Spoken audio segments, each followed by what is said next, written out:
Last time हमने कहाँ तक कर लिया था? लग्न कर लिया था हाँ सिर्फ या लग्न किया था। लग्न किया था। 5 और 9 रह गया था। 5 9 रह गया। ठीक है। हमने ये भी कर लिया था कि लग्न पे अगर मेलेफिक हाउसेस रहते हैं या बहुत सारे प्लैनेट रहते हैं तो ऐसा व्यक्ति इस दुनिया में आता है तो उसकी मदर को काफी कष्ट होता है। ये कर लिया था ना? ये पार्ट कर लिया था। Sir, this is absolutely true. Sir, this is so very true. I can't tell you. अभी आपने मैं तो क्लास मिस करी थी. Oh, हाँ my grandson is having 4-5 planets in Lagan. हाँ, 5 planets in Lagan. जब at the time of his birth, my daughter was absolutely मतलब like she's a very active girl, healthy, सब कुछ. After the birth of her baby, this boy, उसका hemoglobin dropped to 4. और उसका सारा face was swelled up and hands were swelled up like a baby elephant she had become because इतनी swelling हो गई थी. तो डॉक्टर्स ने भी कहा पता ही नहीं चला कैसे हुआ बिकॉज अच्छा ये चीज बहुत सही है. नवांशा चार्ट की बात हो रही है राइट? नवांशा चार्ट हाँ, में नवांशा ठीक है. एक सेकंड. और सर आपने बोला था मैलेफिक प्लैनेट अगर रहेगा लग्न में तो लाइफ स्मूथ नहीं रहेगी. हाँ, लाइफ स्मूथ नहीं रहेगी. हाँ, मतलब people don't want to come to earth, भगवान भेज देते हैं उनको, ऐसे कुछ तो है. हाँ, वो भगवान जो है ना वो आना नहीं चाहते हैं तो भगवान उनको बोलते हैं नहीं जाना तो पड़ेगा बिकॉज आपके जो कर्म है तो मदर को सिजेरियन होगा या वो कॉर्ड में गले में कॉर्ड फंस जाएगी. ये सब चीजें प्रॉब्लम आती हैं अगर कोई अच्छा बच्चा. बस एक चीज और, मदर को प्रॉब्लम होती है या दोनों पेरेंट को होगी? नहीं अगर भाई दोनों पेरेंट्स को क्यों होगी? पिता का कोई डिलीवरी से लेना देना नहीं है ना. ठीक है. अब ऐसे तो अगर पति अपने पत्नी से बहुत प्रेम करता है तो पत्नी अगर कष्ट में है तो पति को भी कष्ट है. हॉस्पिटल का बिल तो पति दे रहा है, 2 रातों से सोया नहीं है वो हॉस्पिटल में पति ही है, तो वो सब चीजें तो रहेंगी. ठीक है जी. आज हम पढ़ते हैं ये हमें D9 में चेक करना है. D9 आज हम जो भी बात कर रहे हैं वो सब D9 की बात कर रहे हैं. तो D9 बेसिकली मतलब हमारा जो भाग्य है उसका चार्ट है, 9th हाउस का चार्ट है. तो हमारा जो भी भाग्य से रिलेटेड प्लस हमारी जो मैरिज है, तो आपको ये चीज पता है कि 9th हाउस हमारे संस्कार होते हैं. क्यों होते हैं संस्कार? कौन बताएगा? पिता का स्थान 9th हाउस से संस्कार क्यों दिखते हैं? या पिता का घर 9th हाउस क्यों माना गया है? संस्कार पुरखों से आते हैं ना, मतलब एंसेस्टर से आते हैं. हाँ, तो अगर कोई राठी है, कोई शर्मा है, कोई पांडे है, तो उसको ये नाम उसके पिता से मिला है. 9th हाउस से ही, इसीलिए फाइनली मतलब मैं इस कंक्लूजन पे पहुंचा कि 10th हाउस का कोई लेना देना नहीं है पिता से. पिता जो है 9th हाउस से ही, क्योंकि हमारे संस्कार जो है हमारे 9th हाउस से मिलते हैं. और पहले संस्कार क्या होते हैं? आपका सरनेम होता है कि भाई कोई जैन है तो जैन है, कोई पांडे है तो पांडे है, कोई शर्मा है तो शर्मा है. तो 9th हाउस का ये चार्ट है ये. और अगर आपका नवांशा गलत है या आपके नवांशा में रिजल्ट गलत मिल रहे हैं तो आपको अपने चार्ट को 1 या 2 मिनट से घुमाना पड़ेगा और आपका नवांशा को ठीक करना पड़ेगा. केपी का बर्थ टाइम रेक्टिफिकेशन हम 7th हाउस सबलॉट से करते हैं और वैदिक में हम बर्थ टाइम रेक्टिफिकेशन नवांशा से करते हैं. आपकी लाइफ के इवेंट्स को बताते हुए, वो एक अलग टॉपिक है, उस पर हम आएंगे. तो हमने लास्ट टाइम सारे प्लैनेट्स को लग्न में घुमा के देख लिया था कि अगर नवांशा के लग्न में ये सारे प्लैनेट्स बैठते हैं तो क्या रिजल्ट देते हैं. अब हम बात करेंगे 5th हाउस और 9th हाउस की. तो हमारे नवांशा चार्ट में 5 और 9 बहुत इंपॉर्टेंट है. तो 5th हाउस जो है ना वो बेसिकली सिद्धि का घर है, मंत्रों का घर है. सब जानते हैं इस चीज को ना. 5th हाउस हमारे पूर्व पुण्य का भी घर है. 5th हाउस हमारे प्रैक्टिस का भी घर है. हम जो भी लाइफ में जो भी प्रोफेशनल नॉलेज गेन करते हैं वो सारे हम 5th हाउस से करते हैं. और 5th हाउस का कारक ग्रह क्या है? सन. नहीं, सन कालपुरुष की कुंडली में सन ओन्स 5th हाउस. जुपिटर. ये जो लोग ना पिछला वाला भूलते जा रहे हैं, मेरी उनसे रिक्वेस्ट है कि प्लीज पिछला मत भूलो। हमने 12 हाउस के कारक देखे थे, जुपिटर सबसे ज्यादा घरों का कारक है। तो अगर 5th हाउस में हमारा चित्त होता है, हमारा मन होता है, हम जो इंटरनली सोच रहे हैं ना, तो फॉर एग्जाम्पल आपका मन करता है कि आज मुझे अपने हस्बैंड से कुछ बात करनी चाहिए, कहीं घूमने जाने के लिए बात करनी चाहिए, तो या मुझे कोई, सपोज आप किसी घर में रह रहे हो 10 सालों से, या आप कोई नया घर लेने जा रहे हो, तो इस तरह के डिसीजंस आपके 5th हाउस से आते हैं। आपके चित्त में एक विचार आता है, फिर उस विचार के ऊपर आप डिसीजन लेते हो। तो नवांशा के अंदर अगर 5th हाउस में अच्छे प्लैनेट्स बैठे हैं तो आपकी डिसीजन मेकिंग कैपेबिलिटीज अच्छी रहती है। और यही नवांशा में अगर 5th हाउस में पाप ग्रह बैठ जाते हैं तो आपके डिसीजंस बहुत गलत होते हैं।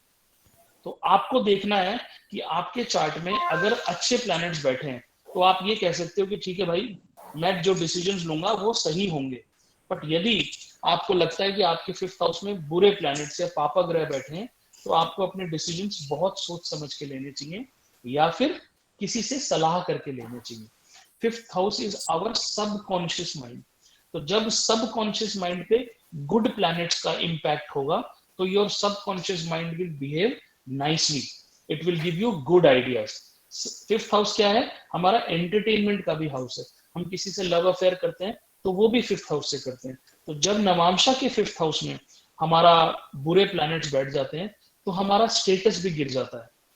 हम लव अफेयर या एंटरटेनमेंट के लिए हम लोग प्रोस्टिट्यूशन में, या मतलब किसी ऐसे मतलब अंतरजातीय या अंतर धार्मिक, क्योंकि हमारे अंदर से ये फीलिंग आती है कि नहीं, मेरे को ये लड़की पसंद है, ये मुस्लिम है, ये क्रिश्चियन है, डजंट मैटर, मैं अपना संस्कार तोड़ के इस लड़की से शादी करूंगा या इस लड़की से मैं प्रेम करूंगा। तो ये सारा का सारा हमारे 5th हाउस से कंट्रोल करता है। अगर अच्छे प्लैनेट्स बैठे हैं तो अच्छी बातें आपके मन में आएंगी। अगर बुरे प्लैनेट्स बैठे हैं तो आपके मन में बुरे। तो 5th house is a planet, जितनी चीजें हैं सब आप नवांशा से चेक कर सकते हो कि ये व्यक्ति बाय नेचर कैसा होगा। इसकी रोमांटिक लाइफ में ये रूल्स तोड़ देगा, या ये कहेगा कि नहीं नहीं नहीं, मैं तो अगर प्यार भी करूंगा तो अगर मैं राजपूत हूं तो किसी राजपूत के साथ ही प्यार करूंगा, मेरे फादर को ये पसंद नहीं है।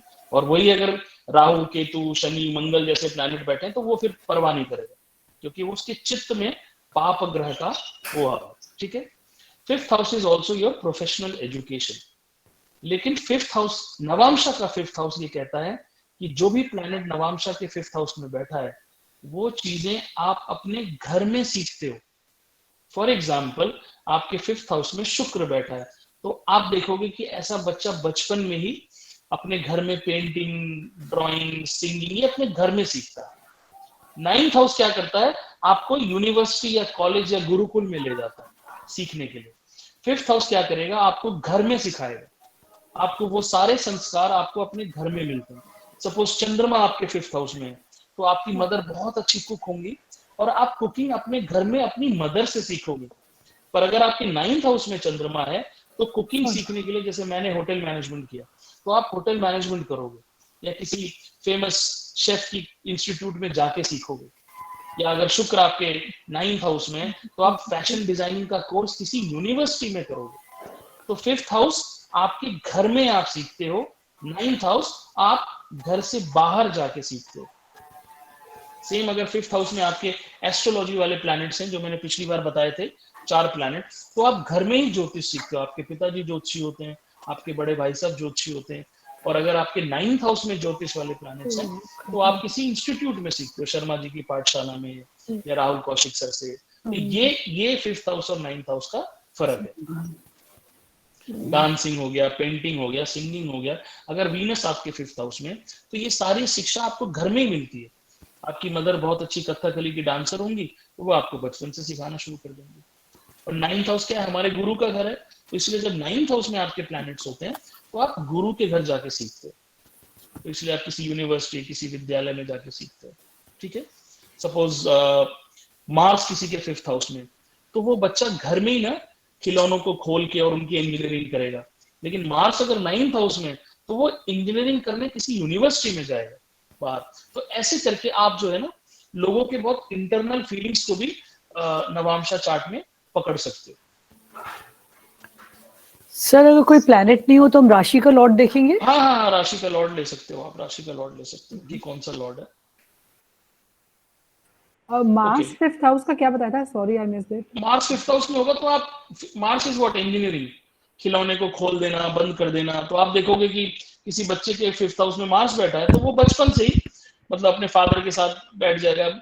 मेरे एक कजन है, वो बाप बेटे दोनों अपनी इनफील्ड बुलेट संडे को खोल देते हैं, फिर उसको पैक कर देते हैं। तो वो घर में सीख रहा है कि बुलेट कैसे रिपेयर करते हैं। लेकिन यही 9th में मार्स होगा तो वो यूनिवर्सिटी जाके इंजीनियरिंग सीखेगा। ये फर्क है, ठीक है ना। जैसे किसी के सैटर्न है 5th हाउस में, तो उनके पिताजी का कुछ ऐसा काम होगा कि वो बचपन से ना लेबर से डीलिंग सीख लेगा। और किसी के 9th हाउस में तो फिर वो उसको यूनिवर्सिटी जाना पड़ेगा ये सीखने के लिए कि भाई how to deal with people. वो हो सकता है एचआर में एमबीए करे। तो इस तरह की चीजें 9th हाउस में आती है, ठीक है, 5th हाउस में, सॉरी। अब हम आते हैं 9th हाउस। 9th हाउस हमारा नवमांशा का सेंटर है। 9th हाउस में अगर आपके अच्छे प्लैनेट बैठे हैं तो आपका जन्म लग्न कितना ही खराब हो, आपका जो 9th हाउस है ना वो आपको एक पुश देता है नवमांशा का। सपोज आपका जुपिटर 6th हाउस में बैठा है लग्न चार्ट में, तो खराब है जुपिटर। लेकिन वही जुपिटर नवमांशा में आपके 9th में चला जाएगा, मतलब उस जुपिटर की जब दशा आएगी तो आपको डरने की जरूरत नहीं, क्योंकि वही जुपिटर बिकॉज नवमांशा के 9th में बैठ गया, वो जुपिटर आपको भयंकर पुश दे देगा। आपका खराब समय भी बहुत अच्छे समय में गुजर जाएगा। तो अच्छे प्लैनेट्स 9th हाउस में आपको सौभाग्य देते हैं, बुरे प्लैनेट्स 9th हाउस में आपको दुर्भाग्य देते हैं। जैसे मान लो किसी के राहु 9th हाउस में बैठ जाए, मैंने पहले भी बताया कि इट डिनोट्स चीटिंग। अब आप मुझे बताओ कि 9th हाउस का राहु कहां से चीटिंग देगा। प्लेटफॉर्म पकड़ो, 9th हाउस का प्लेटफॉर्म क्या है? एजुकेशन, गुरु, संस्कार, मतलब कोई यूनिवर्सिटी होगी तो क्या होगा, आप किसी गुरु के आश्रम में गए होगे, गुरुजी ने बोला रे ये संपत्ति तुम्हारे किसी काम की नहीं है, ये संपत्ति मेरे नाम कर दो, तो आप गए और आपने गुरु के नाम सारी संपत्ति कर दी, हो गया चीटिंग आपके साथ। ये जो आप देखते हो ना बाबा बंगाली, वशीकरण और मनचाहा प्यार प्राप्त करें, किसी भी लड़की पे मैं वशीकरण कर दूंगा वो लड़की आपकी हो जाएगी, ये लोग ये ऐसे बाबा बंगालियों के चक्कर में जो पड़ता है वो 9th हाउस वाला राहु लेके घूमता है। 9th house Rahu is also very good for tantra. अगर आपके 9th हाउस में राहु है ना तो you will have an inclination toward तांत्रिक प्रैक्टिसेस। बट ऐसा पराशर ऋषि ने लिखा है कि अगर आपके 9th में राहु है तो आपको तांत्रिक प्रैक्टिसेस से बचना चाहिए। आपको आपके लिए अच्छी नहीं होती तांत्रिक प्रैक्टिसेस। तो इसलिए 9th हाउस का राहु आपको अट्रैक्ट करेगा, बट आप उसमें कोशिश करो कि जाओ मत। और क्या करेगा, सपोज 9th हाउस में राहु है तो आप क्या करोगे, आपको कोई कॉल आएगी कि ऑस्ट्रेलिया में हम किसी यूनिवर्सिटी में आपको एमबीए करा देंगे, आप 10 लाख रुपए दे दोगे, पता लगे कि वो यूनिवर्सिटी एग्जिस्ट ही नहीं करती। एजुकेशन के नाम पे कोई पैसे लेके भाग गया। This is cheating by Rahu in 9th house of Navamsha. Please आप लोग कंफ्यूज मत होना, हम जो भी बात कर रहे हैं हम नवमांशा की कर रहे हैं। 9th हाउस का केतु बहुत ब्रिलियंट होता है। केतु का मकसद क्या है, आपको मोक्ष देना। तो जब आपके 9th हाउस में केतु बैठ जाता है ना तो आप एक बहुत आपका इंटरन, देखो नवमांशा क्या है, हमारा ट्रू सेल्फ है इंटरनली। जैसे अब कुछ लोग ना आपने देखा होगा कि बहुत बातें करेंगे कि सन्नी लियोनी और ऐश्वर्या राय और मतलब हीरोइंस की बातें करेंगे, या मतलब बहुत ऐसी बातें सेक्सुअल बातें करेंगे, बट वो सिर्फ बातें करते हैं। एक्चुअली में उनके सामने कुछ आएगा तो they will not be able to do anything. कुछ लोग बहुत बात करेंगे हमारे पास इतना पैसा है, मैं ये करूंगा वो करूंगा, लेकिन एक्चुअली में जब व्हेन इट कम्स टू उसको क्रियान्वयन करने का, मतलब उसको एक्चुअली में एक्टिवली करने का, दे आर फुस। और कुछ लोग आपको क्या मिलेंगे कि सडनली आपको पता लगे यार बगल वाले लड़के ने एक मर्डर कर दिया, वो लड़का इतना सही था, नमस्ते करता था, हंसता था, लेकिन उसने अंदर से, तो वो बाहर से कैसा था, बहुत सॉफ्ट था, अंदर से वो कैसा निकला, मर्डरर निकला। ये आपका नवमांशा बताता है, आपका ट्रू इनर सेल्फ। लग्न क्या बताएगा, आप बाहर से कैसे दिखते हो। लग्न में आपके मंगल बैठा हुआ, बाहर से बहुत चौड़े दिखते हो। नवमांशा में शुक्र बैठा हुआ है, अंदर से आप बहुत ही सॉफ्ट है। मरकरी बैठा है, अंदर से आप रूम के अंदर जाके अपनी वाइफ के साथ बचकानी बातें करते हो। पर वैसे आपके लग्न में मंगल बैठा है तो आप दुनिया को ऐसा लगता है कि भाई ये तो बहुत पावरफुल आदमी है। पर नवमांशा में आपके मरकरी बैठा है तो बेडरूम में जाते ही you behave like a child. तो आपकी वाइफ क्या बोलती है कि भाई इस आदमी से मैं परेशान हो गया हूँ, ये बच्चों वाली बातें करता है। और दुनिया क्या बोलती है, अरे यार ये तो बहुत स्ट्रिक्ट आदमी है, ये तो बहुत अकड़ के चलता है क्योंकि मंगल लेके बैठा है लग्न में। तो ये डिफरेंस आपको समझना जरूरी है। Navamsha is my inner self, लग्न इज माई आउटर सेल्फ। दोनों सेल्फ को डिनोट करते हैं, बट एक सबकॉन्शियस लेवल पे है और एक हमारे आउटर लेवल पे है। This is Navamsha. ठीक है। 9th हाउस का केतु बहुत सुपर है, आपको बहुत रिलीजियस बनाता है, हमेशा आपके अंदर आध्यात्मिक ऊर्जा बनी रहेगी। 9th हाउस के केतु को हमेशा मेडिटेशन करते रहना चाहिए। You should always be some kind of meditative practices. अगर किसी के 9th में केतु है तो श्री श्री रविशंकर, सदगुरु, कुंडलिनी जागरण, ऐसी चीजों को आप ज्वाइन करो, आपको बहुत जल्दी फायदा होगा। सबसे ब्रिलियंट क्या होता है, 9th का जुपिटर। अगर आपको कोई ऐसा चार्ट दिख जाए जिसमें 9th हाउस में जुपिटर दिख जाए तो हाँ कल्पना जी आपके हैं, बस तो होगा क्या कि, और आप इस बात को झुठला नहीं सकती अगर आपका नवमांशा सही है। आप रोड पे खड़ी हैं, आपकी गाड़ी खराब हो गई, सडनली आपका पड़ोसी वहां से निकलेगा, अरे कल्पना जी क्या हो गया, मेरी गाड़ी आइए मेरे साथ बैठिए, मैं आपको घर छोड़ देता हूँ। There is a thing called divine help. आप कहीं फंस गए हो ना और आपको वहां पे कोई नहीं जानता है, सडनली आप देखोगे कोई ऐसा व्यक्ति प्रकट हो जाएगा जो आपकी हेल्प करेगा, और आप बेसिकली पूरी लाइफ आपकी बहुत बहुत सिंपल स्ट्रेट लाइन में चलती रहती है। आपको ज्यादा स्ट्रगल करना नहीं पड़ता किसी भी चीज में। बच्चे आपके संस्कारी मिल जाएंगे, पतिदेव आपके आज्ञाकारी मिल जाएंगे, आपके मेड सर्वेंट सब आपके फैन होंगे, हर कोई आपकी बात सुनेगा, घर में आपकी एक अलग रिस्पेक्ट होगी, कभी आपका किसी से लड़ाई झगड़ा नहीं होगा, किसी से आर्ग्यूमेंट भी होगा तो सामने वाला आके आपको सॉरी बोल देगा। आप नाराज हो जाओगे तो आपको सॉरी बोलने की जरूरत है, सामने वाला अच्छा कल्पना जी मुझसे गलती होगी, मुझे माफ करो। तो लाइफ बेसिकली आपकी, क्योंकि जुपिटर 9th में बैठ के आपको हमेशा पीछे से ना एक डिवाइन हेल्प, आपके हस्बैंड आ जाएंगे, आपके बच्चे आ जाएंगे, पड़ोसी आ जाएगा, आप हॉस्पिटल चली जाएंगे तो आपको डॉक्टर ऐसा मिल जाएगा जो आपका फैन हो जाएगा, अरे कल्पना जी मैं आपका ध्यान रखूंगा। तो पीपल, भगवान के द्वारा भेजे हुए लोग आपके लिए हमेशा खड़े रहेंगे। ये पूरी लाइफ आप आजमा के देख लें। 9th हाउस का जुपिटर कुछ नहीं करना पड़ेगा सर। D1 में फर्स्ट हाउस 6th हाउस में है सर, कोई बात नहीं, कोई फर्क नहीं पड़ता। D1 का 6th हाउस का जुपिटर बहुत खराब है, लेकिन आप अपनी लाइफ देखो बहुत स्मूथ है आपकी लाइफ। क्यों? क्योंकि जुपिटर 9th हाउस में चला गया। आपको देखना ही है, आप कभी अपने D1 का जुपिटर देखना ही मत, क्योंकि आपका जुपिटर तो 9th हाउस में बैठा है नवमांशा। लेकिन आपको विष्णु जी से रिलेटेड कुछ ना कुछ करना चाहिए, और कुछ नहीं तो 6 महीने साल भर में आप एक सत्यनारायण की कथा अपने घर पे कराएं और उसको खुद से सुने। विष्णु, सुबह उठ के विष्णु सहस्त्र नाम, बिकॉज जो जुपिटर के इष्ट हैं वो विष्णु है। तो आपका एकादशी का फास्ट भी चलेगा सर? एकादशी का फास्ट ब्रिलियंट है आपके लिए, क्योंकि क्या है कि लेट्स से कि आपकी जो भी एज है उतने साल तक आपको जुपिटर ने बहुत कुछ दिया, अब आपका टाइम है उसको ग्रैटिट्यूड देने का। तो अब आपका टाइम है, अब जैसे आप बद्रीनाथ जाइए, विष्णु जी के तीर्थ स्थलों पे दर्शन कीजिए, बहुत अच्छा आपके लिए। तो जुपिटर को आपको हमेशा सेट करके रखना है। आप कोई अच्छे काम के लिए निकले तो मीठा खा के निकले, आप केला खा के निकले, क्योंकि जुपिटर की ये सारी चीज है। केले के पेड़ पे थोड़ा सा जल चढ़ा दें, धागा बांध दें, पीले वस्त्रों का आप डेली, मतलब कुछ ना कुछ आपके शरीर पे येलो होना चाहिए। हाँ, बृहस्पतिवार को तो आपका पूरा अटायर ही येलो होना चाहिए, पर अदरवाइज आपको डेली कुछ ना कुछ नहीं तो बालों में आपने पीला बैंड लगा लिया, हाथ पे कुछ पीला पहन लिया, या कपड़ों में कोई एक पार्ट पीला हो गया, मतलब एनीथिंग शुड बी येलो। आप जिस नोटबुक पे पढ़ाई कर रही हैं वो येलो हो। तो ये जुपिटर इन 9th हाउस का कमाल है। ठीक है, तो अब हमने 5th हाउस कर लिया, 9th हाउस कर लिया, अब नवमांशा का सबसे मैजिकल हाउस है 10th हाउस। अब अर्थ त्रिकोण में कौन कौन से हाउस आते हैं, कौन बताएगा? 2, 6, 10। Very good, 2, 6, 10। तो 2, 6, 10 में जो टॉप मोस्ट हाउस आता है दैट इज 10th हाउस। तो हम वेल्थ कहां से देखते हैं लग्न चार्ट में? हम वेल्थ देखते हैं 2nd हाउस से, 6th हाउस से, 11th हाउस से। लेकिन हम नवमांशा चार्ट में धन देखते हैं 10th हाउस। 10th house से, अच्छा। अब आप में से जिसको लगता है कि ईश्वर ने भरपूर पैसा दिया है, वो अपना नवमांशा चेक करो, आपके 10th हाउस में शुभ ग्रह जरूर बैठा होगा।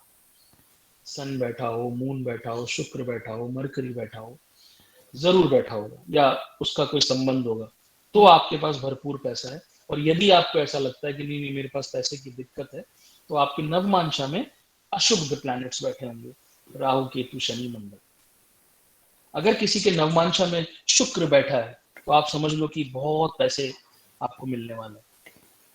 अब क्या है कि अच्छा प्लैनेट आपको पैसा देगा और बुरा प्लैनेट क्या करेगा, आपसे पैसा लेगा। तो अभी मैं एक कुंडली देख रहा था, उनके नवमांशा में शुक्र शनि दोनों बैठे हैं। अब उनका पेट्रोल पंप है, तो पेट्रोल पंप कौन देता है? पेट्रोल शनि देता है, शनि देता है, ठीक है। लेकिन वो पेट्रोल पंप से उन्होंने करोड़ों रुपया कमाया, बट अगर उनका नवमांशा सही है तो मैं गारंटी लेता हूं कि लाइफ के किसी न किसी पार्ट पे यही पेट्रोल पंप उनका बहुत लॉस भी करा देगा।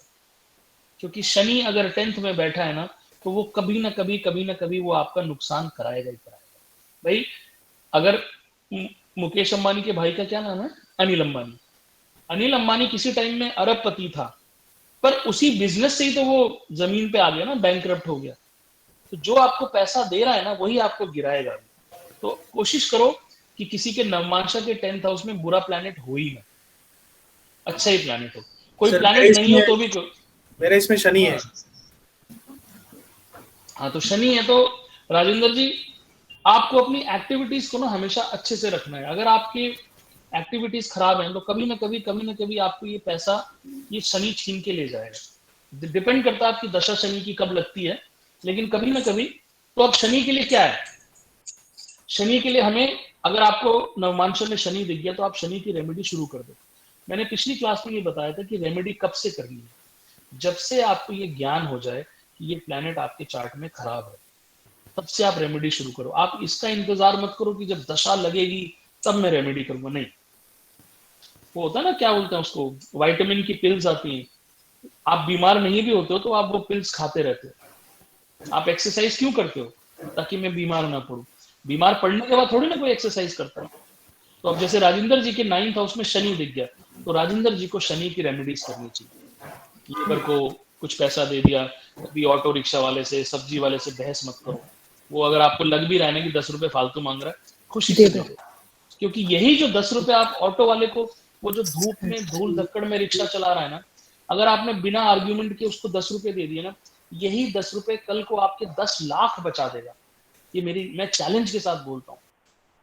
कुछ लोग इतने बदतमीज होते हैं, बेचारा वो बुजुर्ग आदमी गठरी लेके सर पे आ रहा है, उसके साथ भी नेगोशिएट करते हैं।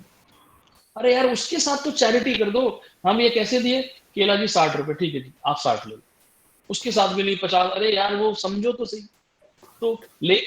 और शनि का बहुत अच्छा उपाय है, आपको वॉकिंग पूरी लाइफ करनी चाहिए, अपने पैरों को चलाओ, गरीबों को चप्पल का दान करो, उसके पैरों को कंफर्टेबल करो।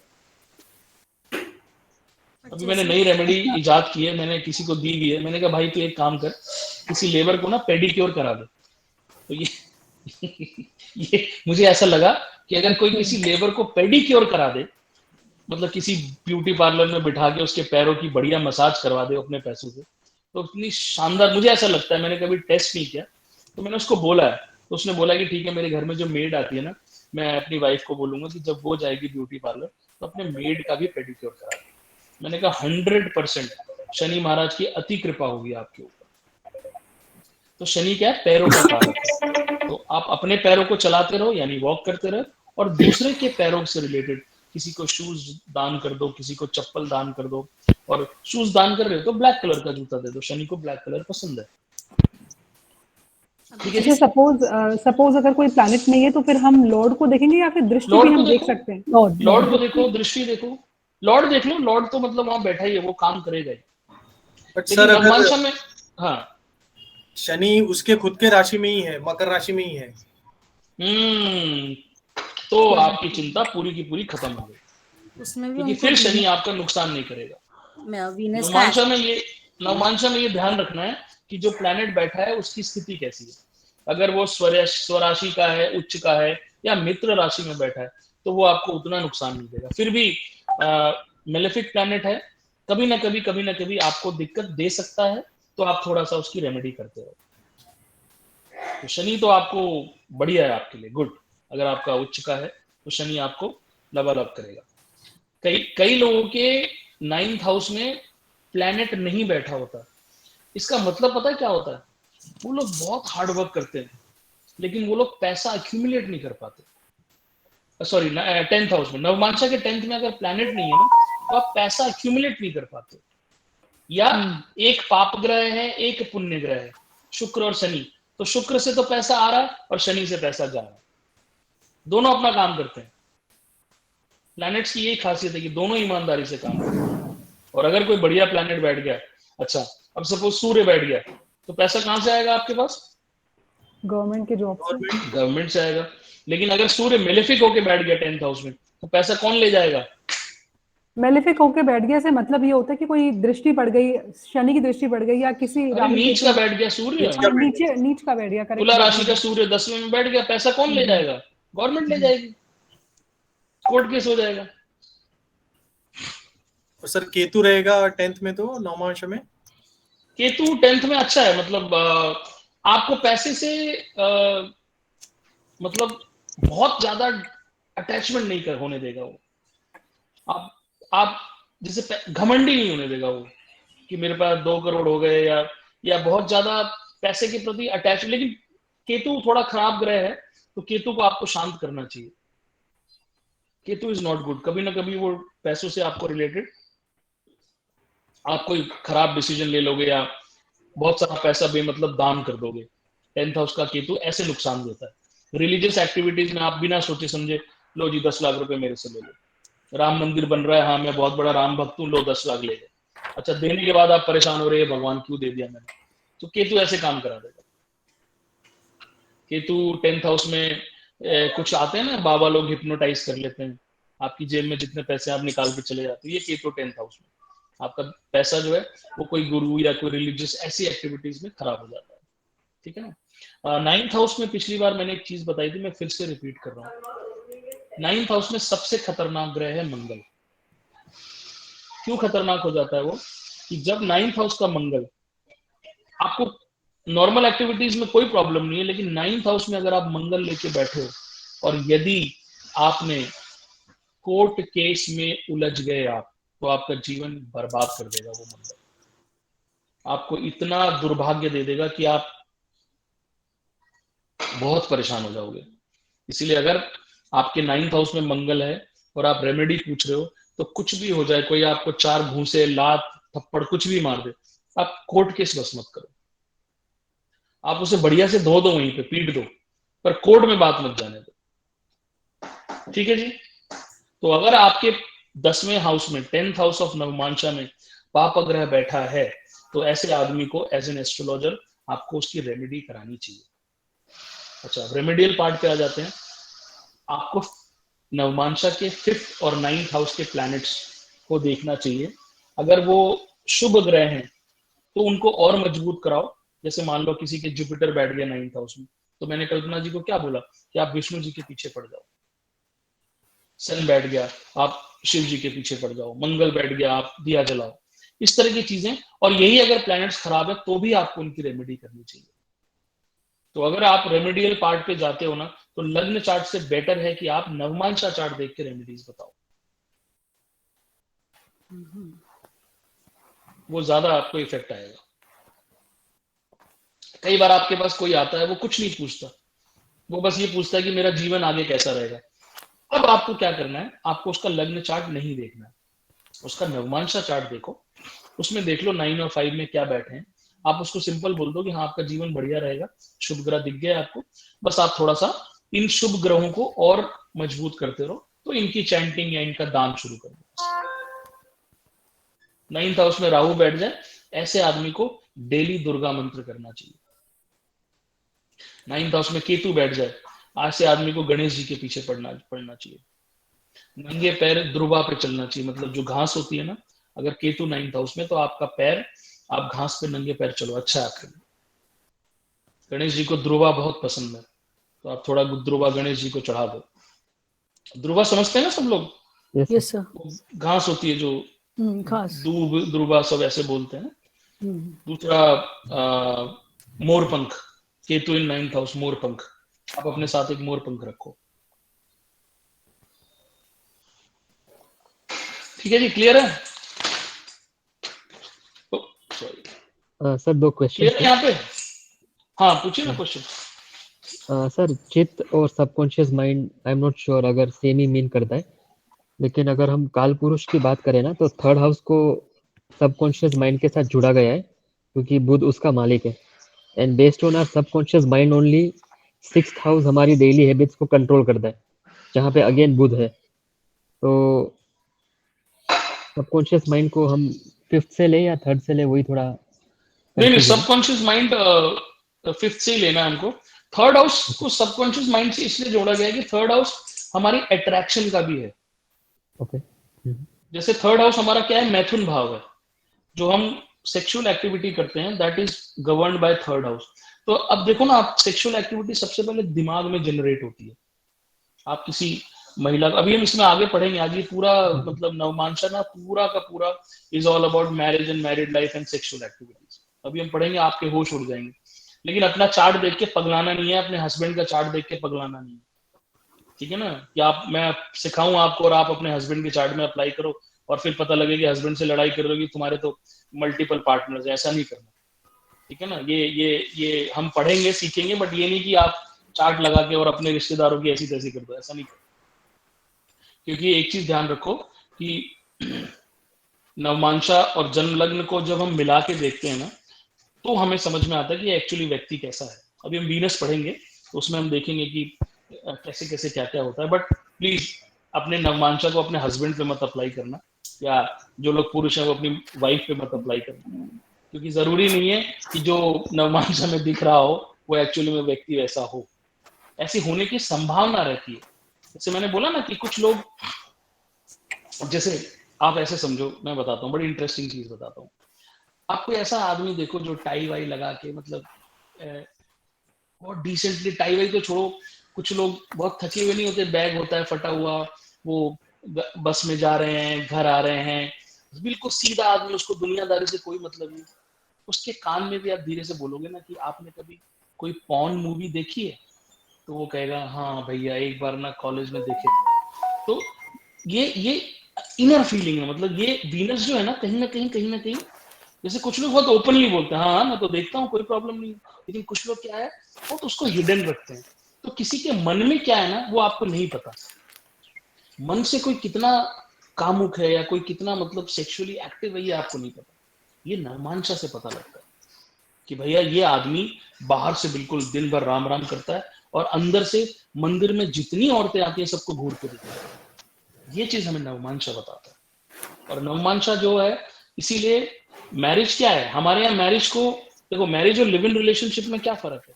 लिव इन रिलेशनशिप में 9th हाउस काम में नहीं आता, मैरिज में 9th हाउस काम में आता। 9th का मतलब by the blessings of your parents, by the संस्कारास। हम क्यों अग्नि के चारों तरफ फेरे लग लेते हैं? आपको किसी दूसरी महिला को या महिला को पुरुष को छूने का हक कब मिलता है?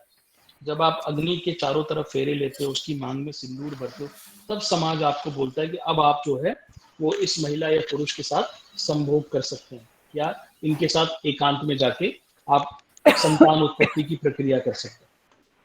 हमारा समाज हमको इस चीज की इजाजत तब तक नहीं देता जब तक कि आप ऑफिशियली मैरिड नहीं हो जाते हो। लेकिन लिव इन रिलेशनशिप में कौन सी अग्नि है? कोई अग्नि नहीं। कौन सा सिंदूर है? कोई सिंदूर नहीं। दो लोग डिसाइड करते हैं कि हम लिव इन रिलेशनशिप में रहेंगे और वो लोग रहते हैं हस्बैंड वाइफ की तरह। इसीलिए पराशर ऋषि ने 9th हाउस को मैरिज का चार्ट बनाया, नवमांशा का। नहीं तो दुनिया में क्या होता, क्यों हम बोलते हैं कि ये फलाने का बेटा है, ये फलाने की बेटी है, वो कहाँ से आता है? नहीं तो ऐसे तो अगर दो लोग शादी ना करें तो वो बेटा किसका है किसी को कुछ नहीं पता। भाई एक महिला के मान लो 4 बॉयफ्रेंड है, वो प्रेग्नेंट हो जाती है, तो वो किसके नाम पे वो बताएगी कि ये इसका बच्चा है? तो इसीलिए शादी को एज ए इंस्टीट्यूशन बनाया गया। जो बच्चा पैदा हो उसके माँ बाप का पता हो कि अच्छा हाँ ये शर्मा जी और मिस्टर शर्मा और मिसेस शर्मा का बच्चा। नहीं तो दुनिया में ना हर तरफ ऐसी हो जाता कि भाई बच्चे घूम रहे हैं, किसके हैं कुछ नहीं पता। इसीलिए हमारा समाज ऐसे बच्चों को बहुत हे दृष्टि से देखता है, क्योंकि they are outside the marriage institution. इसीलिए अगर 9th हाउस, हाँ 10th बोलिए हाउस में बोलिए। अगर गुरु है तो फिर, क्योंकि गुरु तो अच्छा प्लैनेट है, तो 10th हाउस में गुरु है तो फिर पैसे गिनो ना, नोट गिनो और अच्छा। देखो गुरु एफ्लिक्टेड तो नहीं है। हम्म। गुरु की पे देख लो कोई किसी खराब ग्रह की दृष्टि ना हो या शत्रु राशि में गुरु ना अगर बैठा हो। शनि के साथ हो तो, हाँ तो सपोज फिर गुरु शनि, शनि दोनों है हाँ 10th हाउस में। हाँ, एक चार्ट है जिसमें गुरु और शनि दोनों 10th हाउस में, 10th हाउस में हाँ मकर तो राशि पूछो, है। हाँ उनका, अब देखो वहां पे शनि मजबूत हो गया, मकर राशि है ना, शनि स्वराशि हो गया। तो गुरु वहां स्वराशि पे हो गया। गुरु से ज्यादा मजबूत कौन हो गया? शनि हो गया। हाँ, यानी जो कि अपनी 10th राशि हाउस में में बैठ गया। पाप प्रभाव बढ़ गया। हम्म। तो ये व्यक्ति पैसा कमाएगा जरूर, लेकिन इसके लॉसेस ज्यादा होंगे। पर शनि भी क्या है ना कि मतलब उस हाउस में बेसिकली खिचड़ी पकी हुई, खाली शनि उच्च का होके बैठा होता या स्वराशि तो अच्छा था, बट शनि जुपिटर ये दोनों क्या है ना, नेगेटिव पॉजिटिव नेगेटिव पॉजिटिव, हाँ। तो बेसिकली उसके फाइनेंसेस गड़बड़ रहेंगे। हम्म। इधर से पैसा आएगा, इधर से शनि निकाल देगा, बट ठीक है, उतना बुरा भी नहीं है क्योंकि शनि स्वराशि भी है और जुपिटर भी बैठा हुआ है। अच्छा, सपोज अगर शनि स्वराशि नहीं होता, सपोज अगर नीच का भी नहीं होता, स्वराशि भी नहीं होता, नॉर्मल शनि होता, ठीक है, तो तो फिर वही सेम है, मतलब फिर वही शनि आ रहा है जा रहा है, आ रहा है जा रहा है पैसा। आ रहा जा रहा है, क्योंकि शनि फिर अच्छा फल नहीं देगा। शनि तो पैसे खींचेगा फिर आपके। हम्म। जुपिटर जो कमा के देगा शनि। और देखो आप इस दुनिया में आप जानते हो ये कलयुग है, यहाँ पे Dawood Ibrahim is more powerful than Shri Shri Ravishankar. Hmm. ये एग्जाम्पल कभी मत भूलना। पाप ग्रह हमेशा ज्यादा पावरफुल होता है पुण्य ग्रह से। अच्छा, एक बात मैं पूछने वाली थी, एक्चुअली शायद मेरा रॉन्ग कंसेप्ट है, या मैं दिमाग में ये, मैंने ये समझा कि 10th हाउस में जो प्लैनेट्स हैं, जैसे कि सपोज अगर नवांशा चार्ट है, नवांशा चार्ट में 10th हाउस में अगर हाँ गुरु है, तो हम ये कहें कि भाई गुरु की एक्टिविटी करो, गुरु वाला काम करो, टीचर का बन जाओ, या किसी, दैट बिल्कुल वी कैन पैसा से। आएगा ही वहीं से आपको, अच्छा, ओके, ठीक। पैसा वहीं से मतलब आएगा। बेनिफिक बेनिफिक दोनों बैठे हैं, तो बेनिफिक की रेमेडी पहले उसको स्ट्रेंथन करे ना। हाँ करेक्ट। अगर ऐसा। नहीं नहीं उल्टा करो आप, अगर आपके बेनिफिट बैठा है तो वो तो वैसे ही पैसा देगा, लेकिन जो मेलेफिक बैठा है ना उसको सही करो आप, ताकि वो पैसा बर्बाद ना होने दो। एंड फॉर एग्जाम्पल, जैसे अपन 1 और 9 को सबसे पहले इंपॉर्टेंस देते हैं नवांशा देखते वक्त। फॉर एग्जाम्पल अपन ने देखा कि लग्न बहुत अच्छा है, पोजीशन उसकी अच्छी है, लेकिन 9th हाउस पूरा खराब हो गया है, मतलब या तो मेलेफिक प्लैनेट है या एस्पेक्ट में मेलेफिक है। तो ये मतलब ये राशि बोल बैठा है। सकते हैं कि भाग्य तो साथ नहीं दे रहा है, लेकिन कुछ भी आएगा तो ही ओवरकम बिकॉज ऑफ स्ट्रॉन्ग लग्न। अब देखो नवमांशा में अगर लग्न से ज्यादा मतलब इंपॉर्टेंट है 9th हाउस, ओके। तो अगर 9th हाउस आपका पिटा हुआ है तो कुछ नहीं करेगा लग्न। अच्छा। लग्न अगर जन्म लग्न का लग्न एक्चुअल में मजबूत है तो वो आदमी कुछ कर सकता है, बट नवमांशा में 9th हाउस पिट गया ना तो कुछ नहीं है, फिर वो फिर आपको 9th हाउस मजबूत करना पड़ेगा। तो नवमांशा में the most strong house is 9th house. अगर लग्न आपका बहुत अच्छा है 9th हाउस खराब है तो कुछ नहीं है, फिर आप उस लग्न का कोई फायदा नहीं। आप उस आदमी को इमीडिएट 9th हाउस की रेमेडी कराओ। सर हमारे जो पितृ होते हैं वो भी 9th हाउस से हम जोड़ सकते हैं? हाँ हाँ बिल्कुल, पितृ तो 9th हाउस है ही हमारा। ओके, यूजुअली राहु केतु को देखते हैं ना लग्न में कहाँ पे बैठे हैं, तो पितृ दोष नाइन। पढ़ेंगे आगे हम लोग। सर कंबस प्लैनेट भी एफ्लिक्टेड होते हैं? क्या चीज? कंबस प्लैनेट एफ्लिक्टेड होते हैं? नहीं, कंबस्ट का नवमांशा में कोई मतलब नहीं है। आप कंबस्ट और रेट्रोग्रेड को नवमांशा में कोई खास ट्रीटमेंट पराशर ऋषि ने नहीं दिया है। आप उन प्लैनेट्स को वो एज ए प्लैनेट ही ट्रीट करते हैं, तो कोई ऐसा उसका कुछ खास वो नहीं है।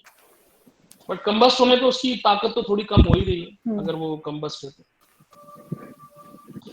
ठीक है जी, आगे बढ़े। यस। तो हमने 5th हाउस पढ़ लिया, 9th हाउस पढ़ लिया। 9th हाउस में अगर किसी के सैटर्न हो तो उसका भाग्य बहुत लेट खुलता है। जनरली ऐसे लोगों का भाग्य 37 के बाद खुलता है, 9th हाउस में सैटर्न हो। मेरा 32, 37, 42 ये एज ग्रुप में आने के बाद जब उसके साइड के बाल सफेद होने लगते हैं तब उसका भाग्य खुलता है। 9th मेरा हाउस में जुपिटर हो तो भाग्य कब खुलेगा, कौन बताएगा? 9th हाउस में जुपिटर हो तो आपका भाग्य कब खुलेगा? जन्म से ही। गुरु से जुड़ने 21 जो शादी के बताएगा बाद। उसे। जुपिटर का शादी से क्या लेना देना है? हाँ एक्चुअली उसकी एक एज है सर, एक्टिवेशन एज, वो बस वो रिकॉल कर रहा हूँ मैं। नहीं नहीं नहीं, ऐसा कुछ नहीं है। बताओ बताओ कल्पना जी, जुपिटर जुपिटर क्या देता है हमको?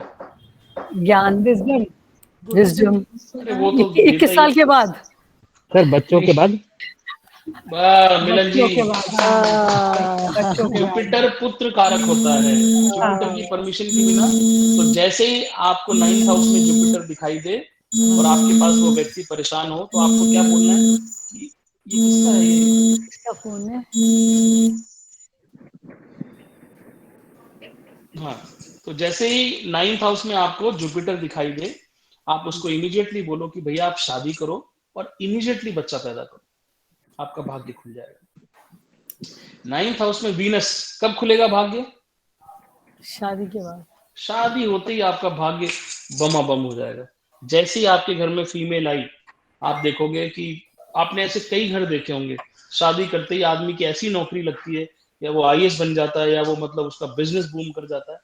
9th house Venus. Sir mail के 9th लिए हम हाउस फीमेल कह सकते हैं, और फीमेल के लिए क्या हम जुपिटर को भी सेम कंसिडरेशन कर फीमेल सकते के हैं? लिए जो एक्चुअली शुक्र क्या है ना, शुक्र आपके रिलेशन का कारक है, तो नवमांशा में मेल फीमेल दोनों के लिए ही शुक्र माना गया है।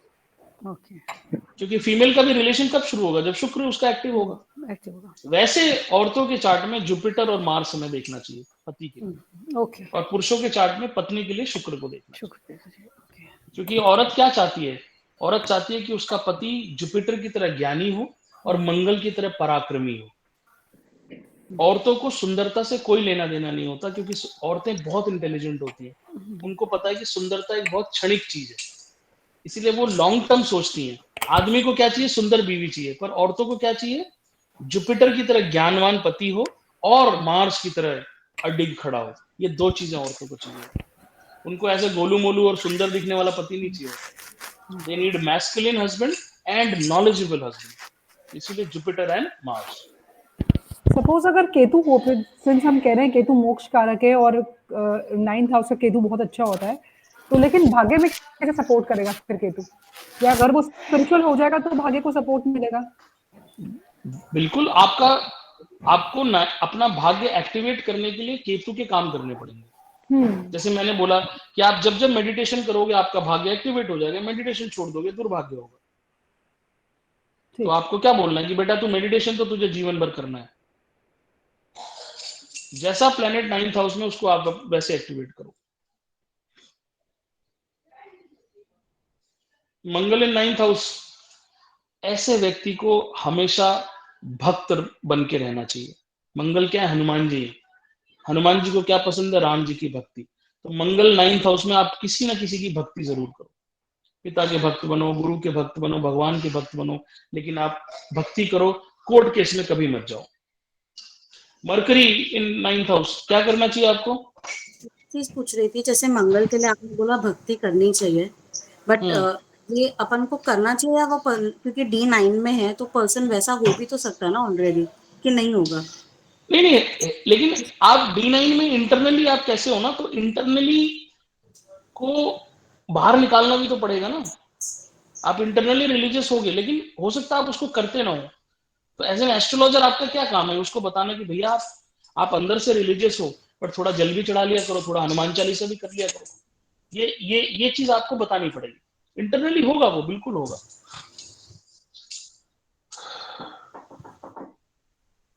बुध ठीक है कर जी, रहे 10th हाउस कर लिया हमने। किसी का कोई क्वेश्चन? बुध कर रहे थे अपन। हाँ, बुध का क्या करोगे 9th हाउस में होगा तो?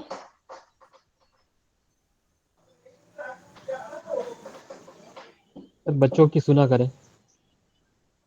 हाँ, बच्चों की सुना करें। और लर्निंग से आपका रिश्ता होना चाहिए। अगर learning. 9th हाउस में मरकरी है ना, तो आपकी लर्निंग होनी चाहिए। आप रेलवे स्टेशन पे किताब मिल रही हो, खरीद लो, किसी अपने घर में किताबों की कलेक्शन बढ़ा लो, सॉफ्टवेयर सीखो, कुछ ना कुछ सीखो। 9th हाउस का मरकरी तभी भाग्य देगा जब आपकी लर्निंग चालू रहेगी। तो 10th हाउस में अगर बुरा प्लैनेट है तो आपको उसकी रेमेडी करनी चाहिए, नहीं तो वो आपके पैसे खा जाएगा। और अगर आपके 10th हाउस में बुरा प्लैनेट है और आपके पैसों का नुकसान नहीं हो रहा है, इसका मतलब नवांशा में कुछ गड़बड़ है। 1-2 मिनट टाइम इधर उधर करके देखो, क्योंकि आपको अपने नवांशा से पता लगेगा कि आपका जीवन कैसा चल रहा है। सपोज आपको राहु मिल गया 10th हाउस में, तो भैया राहु की तो रेमेडी आपको करनी चाहिए। पितरों का करो, कोड़ियों को करो, स्किन डिजीज वालों को करो, मतलब दान करो राहु के, ये सब राहु के हुआ है। बाकी आप, मैं कई बार बता चुका हूँ, सारी रेमेडीज वही सेम है, शनि राहु केतु, आपको बस उनको फॉलो करना है। तो अब हमने 1, 5, 9 और 10 खत्म कर लिया। अब अच्छा, बस नवांशा एक में, सॉरी, हाँ जी, एक अगर सूर्य हुआ 9th हाउस में, शिव जी, सूर्य 9th हाउस में हुआ तो शिव जी भगवान जी को, और हम ये क्या कह सकते हैं कि भाई सूर्य अगर 9th हाउस में तो भाग्य उदय के लिए क्या? पिता सरकारी से होगा। सरकारी काम करो, पिता से हेल्प लो, पिता की अच्छा, कभी पिता से डिसरिस्पेक्ट बना मत के करो। रखो। हाँ, ओके, हाँ, सुबह उठ के यस, पिताजी के पैर छुओ, गवर्नमेंट से मतलब अपने कुछ रिश्ते बनाओ, गवर्नमेंट से आपको हेल्प आएगी। गवर्नमेंट से फायदा, हाँ। बॉसेस के साथ, जो आपके बॉसेस हैं उनके साथ अच्छी बना के रखो, ससुर जी के साथ अच्छी बना के रखो। ओके जी।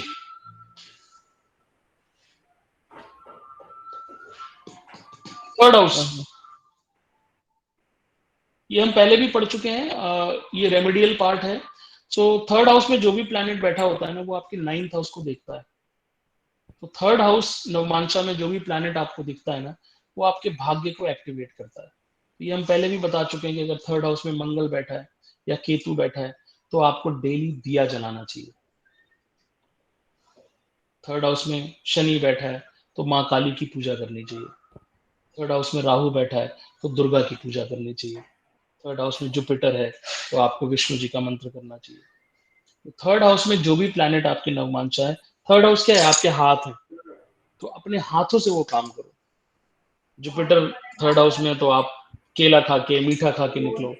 शुक्र है तो आप दही और चीनी खा के निकलो। आपको पता है जुपिटर वाली चीनी कौन सी होती है और शुक्र वाली चीनी कौन सी होती है? ब्राउन शुगर होती है क्या जुपिटर की?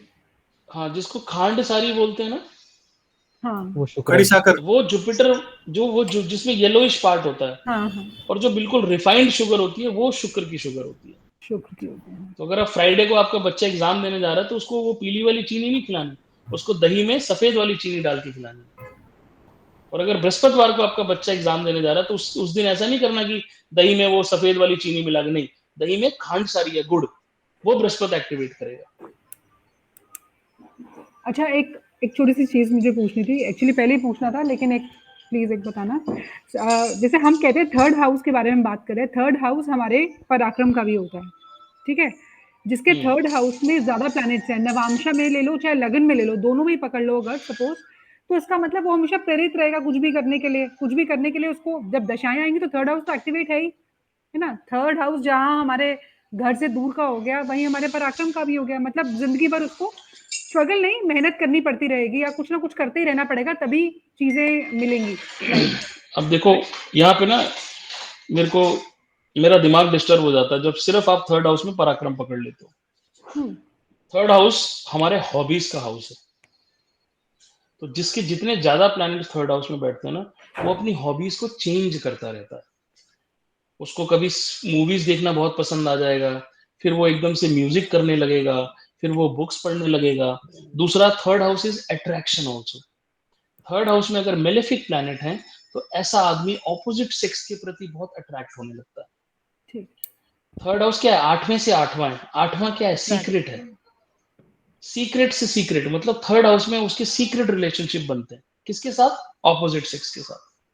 तो ये सब चीजें भी हमें ध्यान रखनी है। दूसरा, हाँ, थर्ड करेक्ट, हाउस में मेलेफिक प्लैनेट, तो उसका रिस्क टेकिंग एबिलिटी बढ़ा देगा, वो रिस्क लेगा, वो कुछ ना कुछ खाली नहीं बैठेगा वो। तो थर्ड हाउस के पराक्रम के अलावा भी बहुत सारे मतलब हैं। हाँ एक्चुअली अट्रैक्शन में भूल गई थी, हॉबीज का तो है ही क्या। छोटे भाई बहन, आप देखो ज्यादा प्लैनेट्स बैठे होंगे तो अगर पाप ग्रह हैं तो छोटे भाई बहन के साथ रिलेशन समझो। हमें क्या करना है ना, हमें जैसे पराक्रम को ना और हल्का करना है ताकि हम अपने क्लाइंट को समझा पाए। आप उसके सामने बोल दिया आपके थर्ड में तो शनि बैठा है, पराक्रम बहुत करना पड़ेगा आपको। अरे भाई तो पराक्रम को समझाओ ना, मुझे क्या तलवार लेके लड़ाई करनी है। आज के 2022 में पराक्रम का मतलब क्या है? वी नीड टू कॉम्प्रिहेंड इन सच अ वे। तो आपका अट्रैक्शन होगा, आपका हॉबीज बहुत होंगी। थर्ड हाउस में आप ऑब्वियसली मेहनत करोगे, पराक्रम करोगे। तो थर्ड हाउस में जो भी प्लैनेट बैठा हो आपको उसकी रेमेडी जरूर करनी है, बिकॉज वो डायरेक्टली नाइन्थ हाउस को देख रहा है और वो आपके, तो थर्ड हाउस में अगर आपके मंगल बैठा है तो आप कोई काम करने जाओ तो दिया जला के जाओ, बहुत फायदा करेगा। केतु बैठा है तो दिया जला के जाओ, राहु बैठा है तो अगरबत्ती, धुआं है राहु। शनि बैठा है तो थोड़ा तेल का दान कर लो। कैसे करना है तेल का दान? अपनी शक्ल देख के दान करना है। शनि महाराज कहते हैं कि तेरी शक्ल की तो मैं प्रॉब्लम दे रहा हूं, तो छाया दान कर देना अपना। ठीक है जी। अब हम आते हैं एक बहुत इंपॉर्टेंट टॉपिक पे जिसको बहुत ध्यान से समझना है, वो है नवमांशा in respect to marriage.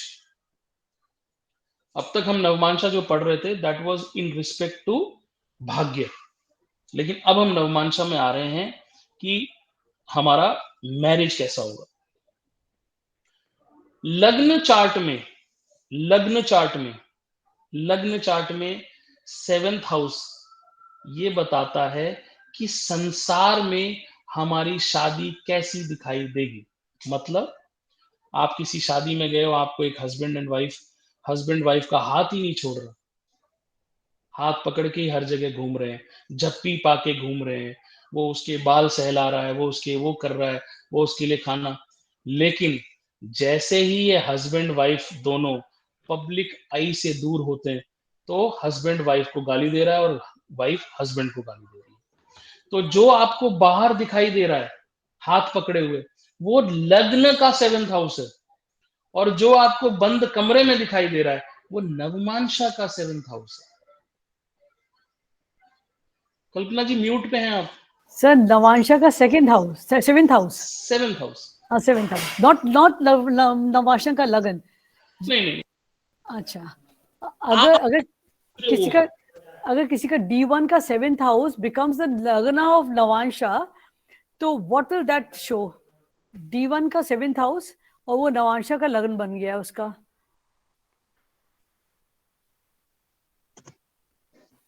Sorry कल्पना जी मैं सुन नहीं पाया, दोबारा बोलिए। अच्छा सर, अगर किसी का 7th हाउस D1 का बिकम्स द लग्न ऑफ नवांशा, तो जैसे कोई हमारे पास मैचिंग हॉरोस्कोप, सर को सुनाई नहीं दे रहा। Sir left the meeting. हाँ सर का कोई प्रॉब्लम हो रही है उनके इसमें।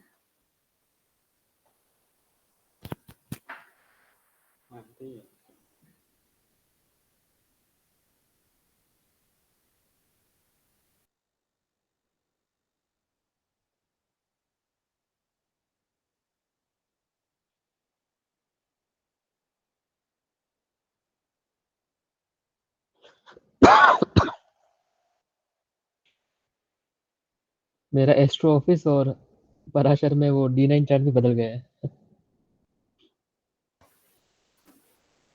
सर म्यूट पे हो, सर म्यूट पे हो। सॉरी मेरी एक कॉल आ गई थी, मैं मोबाइल से ले रहा हूँ आज क्लास। तो कल्पना जी आप कुछ कह रही थी। ये सर मैं कह रही थी, जैसे हमारे पास मैच मेकिंग के लिए हॉरोस्कोप आते हैं, suppose 7th house of D1 becomes the navansha of the other person's lagna Lord, D9 का लग्ना लॉर्ड बन जाए, तो उसमें हम क्या कहेंगे कि this is the man for you. बिल्कुल परफेक्ट, है ना? अच्छा है। हाँ, लेकिन हम सिर्फ एक चीज नहीं देखेंगे, हमें उसकी अदर बहुत सी चीजें देखनी है। मतलब उसमें हमारी मेंटल कंपैटिबिलिटी है, सेक्सुअल कंपैटिबिलिटी है, उनका वेल्थ को लेके। तो सही है, आप सही बोल रही हैं। तो आप समझो नवमांशा में जो फर्स्ट हाउस है ना वो आपकी इंटरनल फीलिंग है, और जो 7th हाउस है ना वो आपके मैरिज का एक्सपीरियंस है। तो लग्न चार्ट में जो आपको मैरिज दिखती है ना, वो बाहर से मैरिज कैसी है वो दिखती है। नवमांशा का 7th हाउस आपको बताता है कि आपके अंदर से मैरिज कैसी है। तो अगर आपके लग्न चार्ट में 7th हाउस में जुपिटर बैठा है तो आपको बहुत अच्छी मैरिज है, आप बोलोगे अरे ये तो एक दूजे के लिए बने हुए हैं, इनकी लाइफ में कोई प्रॉब्लम नहीं है। वही आपके 7th हाउस में राहु बैठ गया नवमांशा में, तो वो मैरिज आपकी अंदर से बहुत खराब हो जाएगी। एक्चुअल जो मैरिज आप इंटरनली जो अपने स्पाउस के लिए फील करते हो ना, वो आपका 7th हाउस बताता है। तो संसार में आपका शादी कैसा है वो जन्म कुंडली का 7th हाउस बताता है।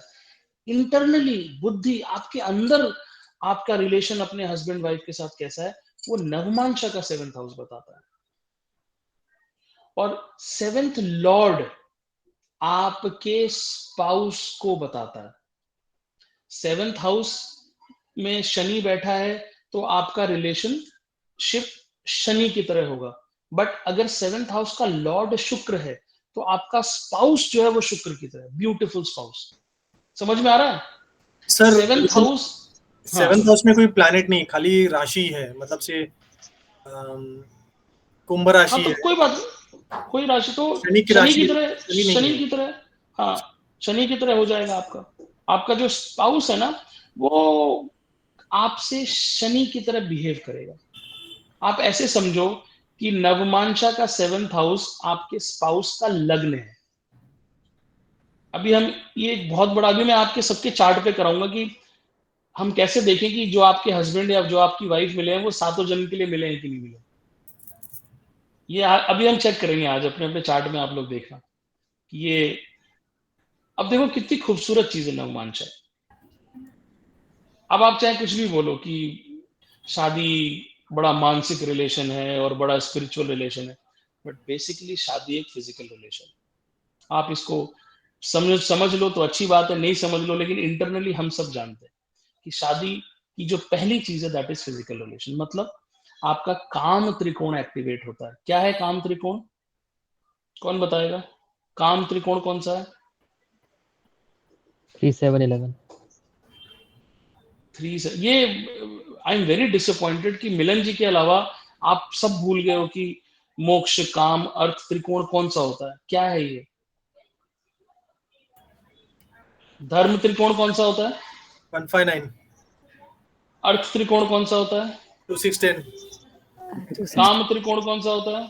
3 7 11 और मोक्ष त्रिकोण कौन सा होता है? 4 8 12। 12 चारू जी मुस्कुरा रहे हो आप, लेकिन आपको याद नहीं, गलत बात है ये। अगर आपको ये याद नहीं है ना तो आप अपने चार्ट में क्या देखोगे फिर? शादी में हमारा क्या एक्टिवेट होता है? काम त्रिकोण एक्टिवेट होता है। हम शादी का मतलब है कि आपको समाज ने लाइसेंस दिया है कि भैया दोनों जने जाओ और बच्चे पैदा करो, तो उसमें जो प्रक्रिया है उसको आप फॉलो करो। तो शादी होते ही हमारा काम त्रिकोण एक्टिवेट हो जाता है। अब आपको क्या करना है, आप अपना अपना चार्ट उठाओ और आप देखो आपका चंद्रमा किस राशि में बैठा है, मतलब आपकी राशि क्या है। चेक करो चेक करो चेक करो। लग्न में सर कि चंद्रमा, नवमांशा में? नहीं पहले मैं, आप अपना D1 चार्ट देखो, अच्छा, ठीक है? धनु चेक करो अपना D1 चार्ट। धनु है सर। धनु, मेष में सर, मेष में। ठीक है। अब मैंने क्या बताया कि शादी होने का मतलब क्या है कि आपका काम त्रिकोण एक्टिवेट हो गया, 3 7 11 एक्टिवेट हो गया। अब धनु का मतलब, किसका धनु है? राजेंद्र जी का। मेरा है धनु सर। आपका धनु, चलो कल्पना जी के चार्ट पे करता हूँ। तो धनु का मतलब है कि अब कल्पना जी आपको अपने हस्बैंड के D9 में जाना है, अगर आप जानती हैं तो। हाँ आप अपने हस्बैंड का D9 खोल के देखोगे ना, तो अच्छा आपके हस्बैंड का D9 में जो जुपिटर है ना वो हाँ 3 7 11 में बैठा होगा, या 3 7 11 में दृष्टि दे रहा होगा, या जुपिटर की राशि 3 7 11 में पड़ी होगी। ये सब बता रहे हैं, बता रहे तीन चीजें आपको चेक करनी है। आप चेक करके बताओ। सर। जुपिटर उनका लगन में है बहुत और बढ़िया, हो गया खत्म। और 9 नंबर में है। हाँ तो लग्न, सॉरी मैं भूल गया, 1 3 7 11 लग्न, हाँ 3 7 और 11। हाँ आपके D1 चार्ट में जो आपकी राशि है, मतलब हाँ आपके 9 चंद्रमा ने आपको क्या कहा कि भाई कल्पना जी ये तुम्हारा पति मटेरियल है, हाँ ठीक है? आपके दिमाग में ये चीज आई, इसलिए आपने उनसे शादी करी।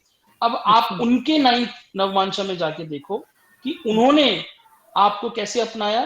तो उन्होंने आपको अपने 1, 3, 7 या 11 में आपको जुपिटर जरूर दिखाई देगा। तो आपको उनके लग्न में जुपिटर मिल गया। उनके नवांशा में लग्न में है। हाँ, आपका लग्न चार्ट और उनका नवांशा चार्ट। हाँ, उनका नवांशा चार्ट, यस सर। अब आप उनके लग्न में देखो चंद्रमा में कौन सी राशि है, और आप अपने नवांशा में चेक उनके में है सर टॉरस, वृषभ। टॉरस। अब आप देखो आपका नवांशा में शुक्र कहाँ बैठा है?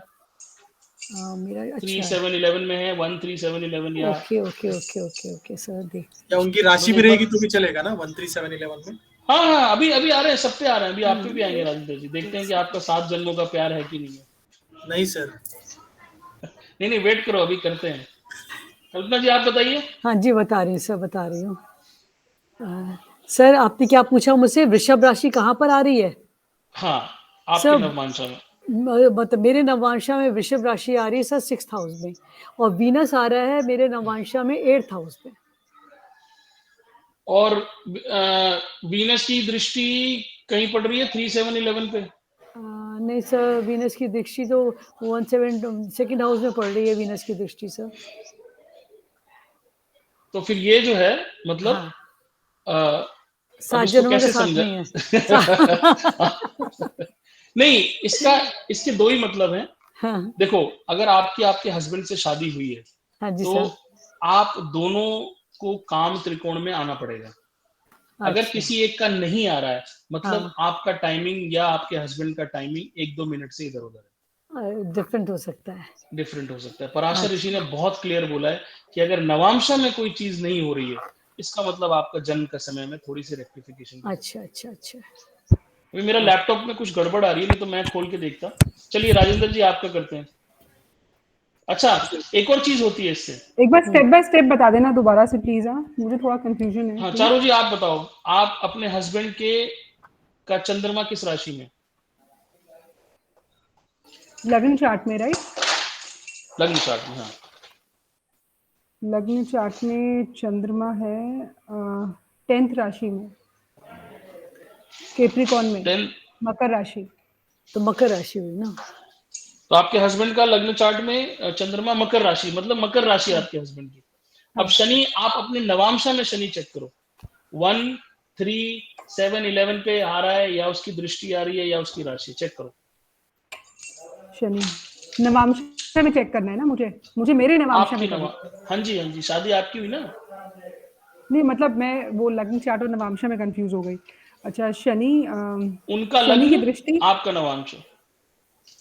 शनि कहाँ बैठा है, कौन से हाउस में? नवांशा में। हाँ, 4th हाउस में। ठीक है, और दृष्टि? शनि 4th दृष्टि एक तो 6th हाउस में 10th पड़ हाउस रही में है। होगी। हाँ, अरे 10th हाउस में, 10th हाउस में पड़ रही है, 9th राशि और में है, 5th लगन में राशि पड़ में, रही है। और 12th राशि में। और शनि की राशि कहाँ है? 10 और 11 कौन से हाउस में है? 10 और 10th राशि है 11th और 12th हाउस में। 10th राशि 11th और 12th में। हाँ, मीन तो मीन लग्न का है नवांशा मेरा।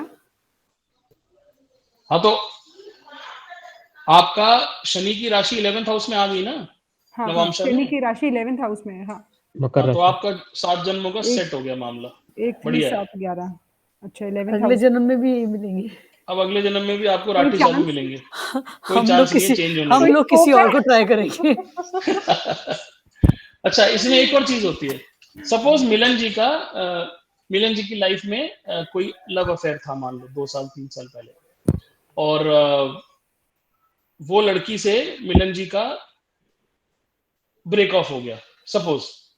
तो अगर, और उसके साथ मतलब फिजिकल रिलेशन भी था, तो भी वो नवमांशा में आप देख सकते हो। अगर उस लड़की का बर्थ चार्ट पता है, तो वो आपके काम त्रिकोण में पक्का आएगी, 100% आएगी। क्योंकि काम त्रिकोण मतलब फिजिकल रिलेशनशिप। राजेंद्र जी आपका चेक कर लेते हैं। हाँ सर, मेरे मैडम का उठाना है, आपका उठाना है? किस, आप मैडम का बताओ। D1 में राशि क्या है मैडम की?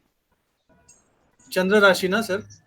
चंद्र राशि। हमेशा सुनो, किसी ज्योतिषियों के सामने ये बात नहीं बोलना। राशि का मतलब कि चंद्रमा जिस राशि के साथ बैठा है, वो आपकी राशि बन जाती है। मिथुन सर। मिथुन। अब आप देखो मरकरी आपके, ये किसका है आपका, आपकी वाइफ का D1 है, वाइफ वाइफ का, हाँ वाइफ का D1, वाइफ का D1 में मिथुन राशि है, मिथुन ठीक है। राशि चंद्र है। अब आप देखो आपका मरकरी नवांशा में, आपका मरकरी कहाँ बैठा है, नवांशा में मरकरी,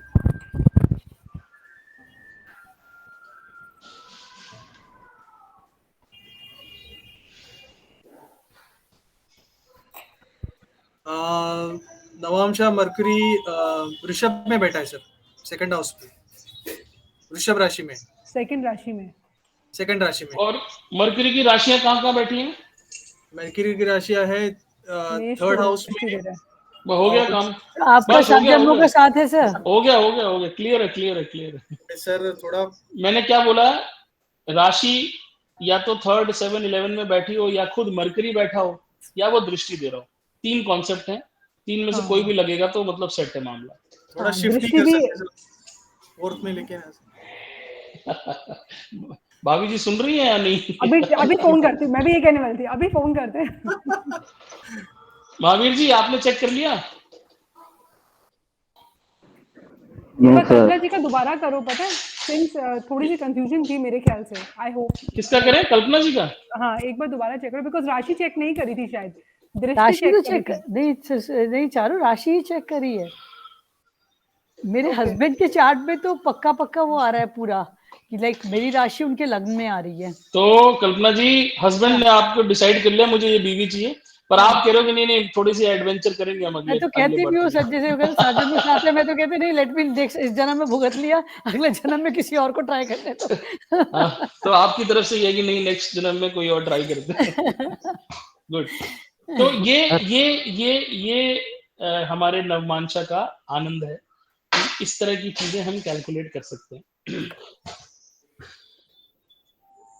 सर मिलन जी बोलिए। सर एस्ट्रो ऑफिस में लास्ट टाइम आपने मेरा चार्ट चेक किया था, नवमांश में हमने डिस्कस भी किया था राहु के बाद जब गुरुदेव आएंगे, हाँ। अगर आपको याद हो तो सर।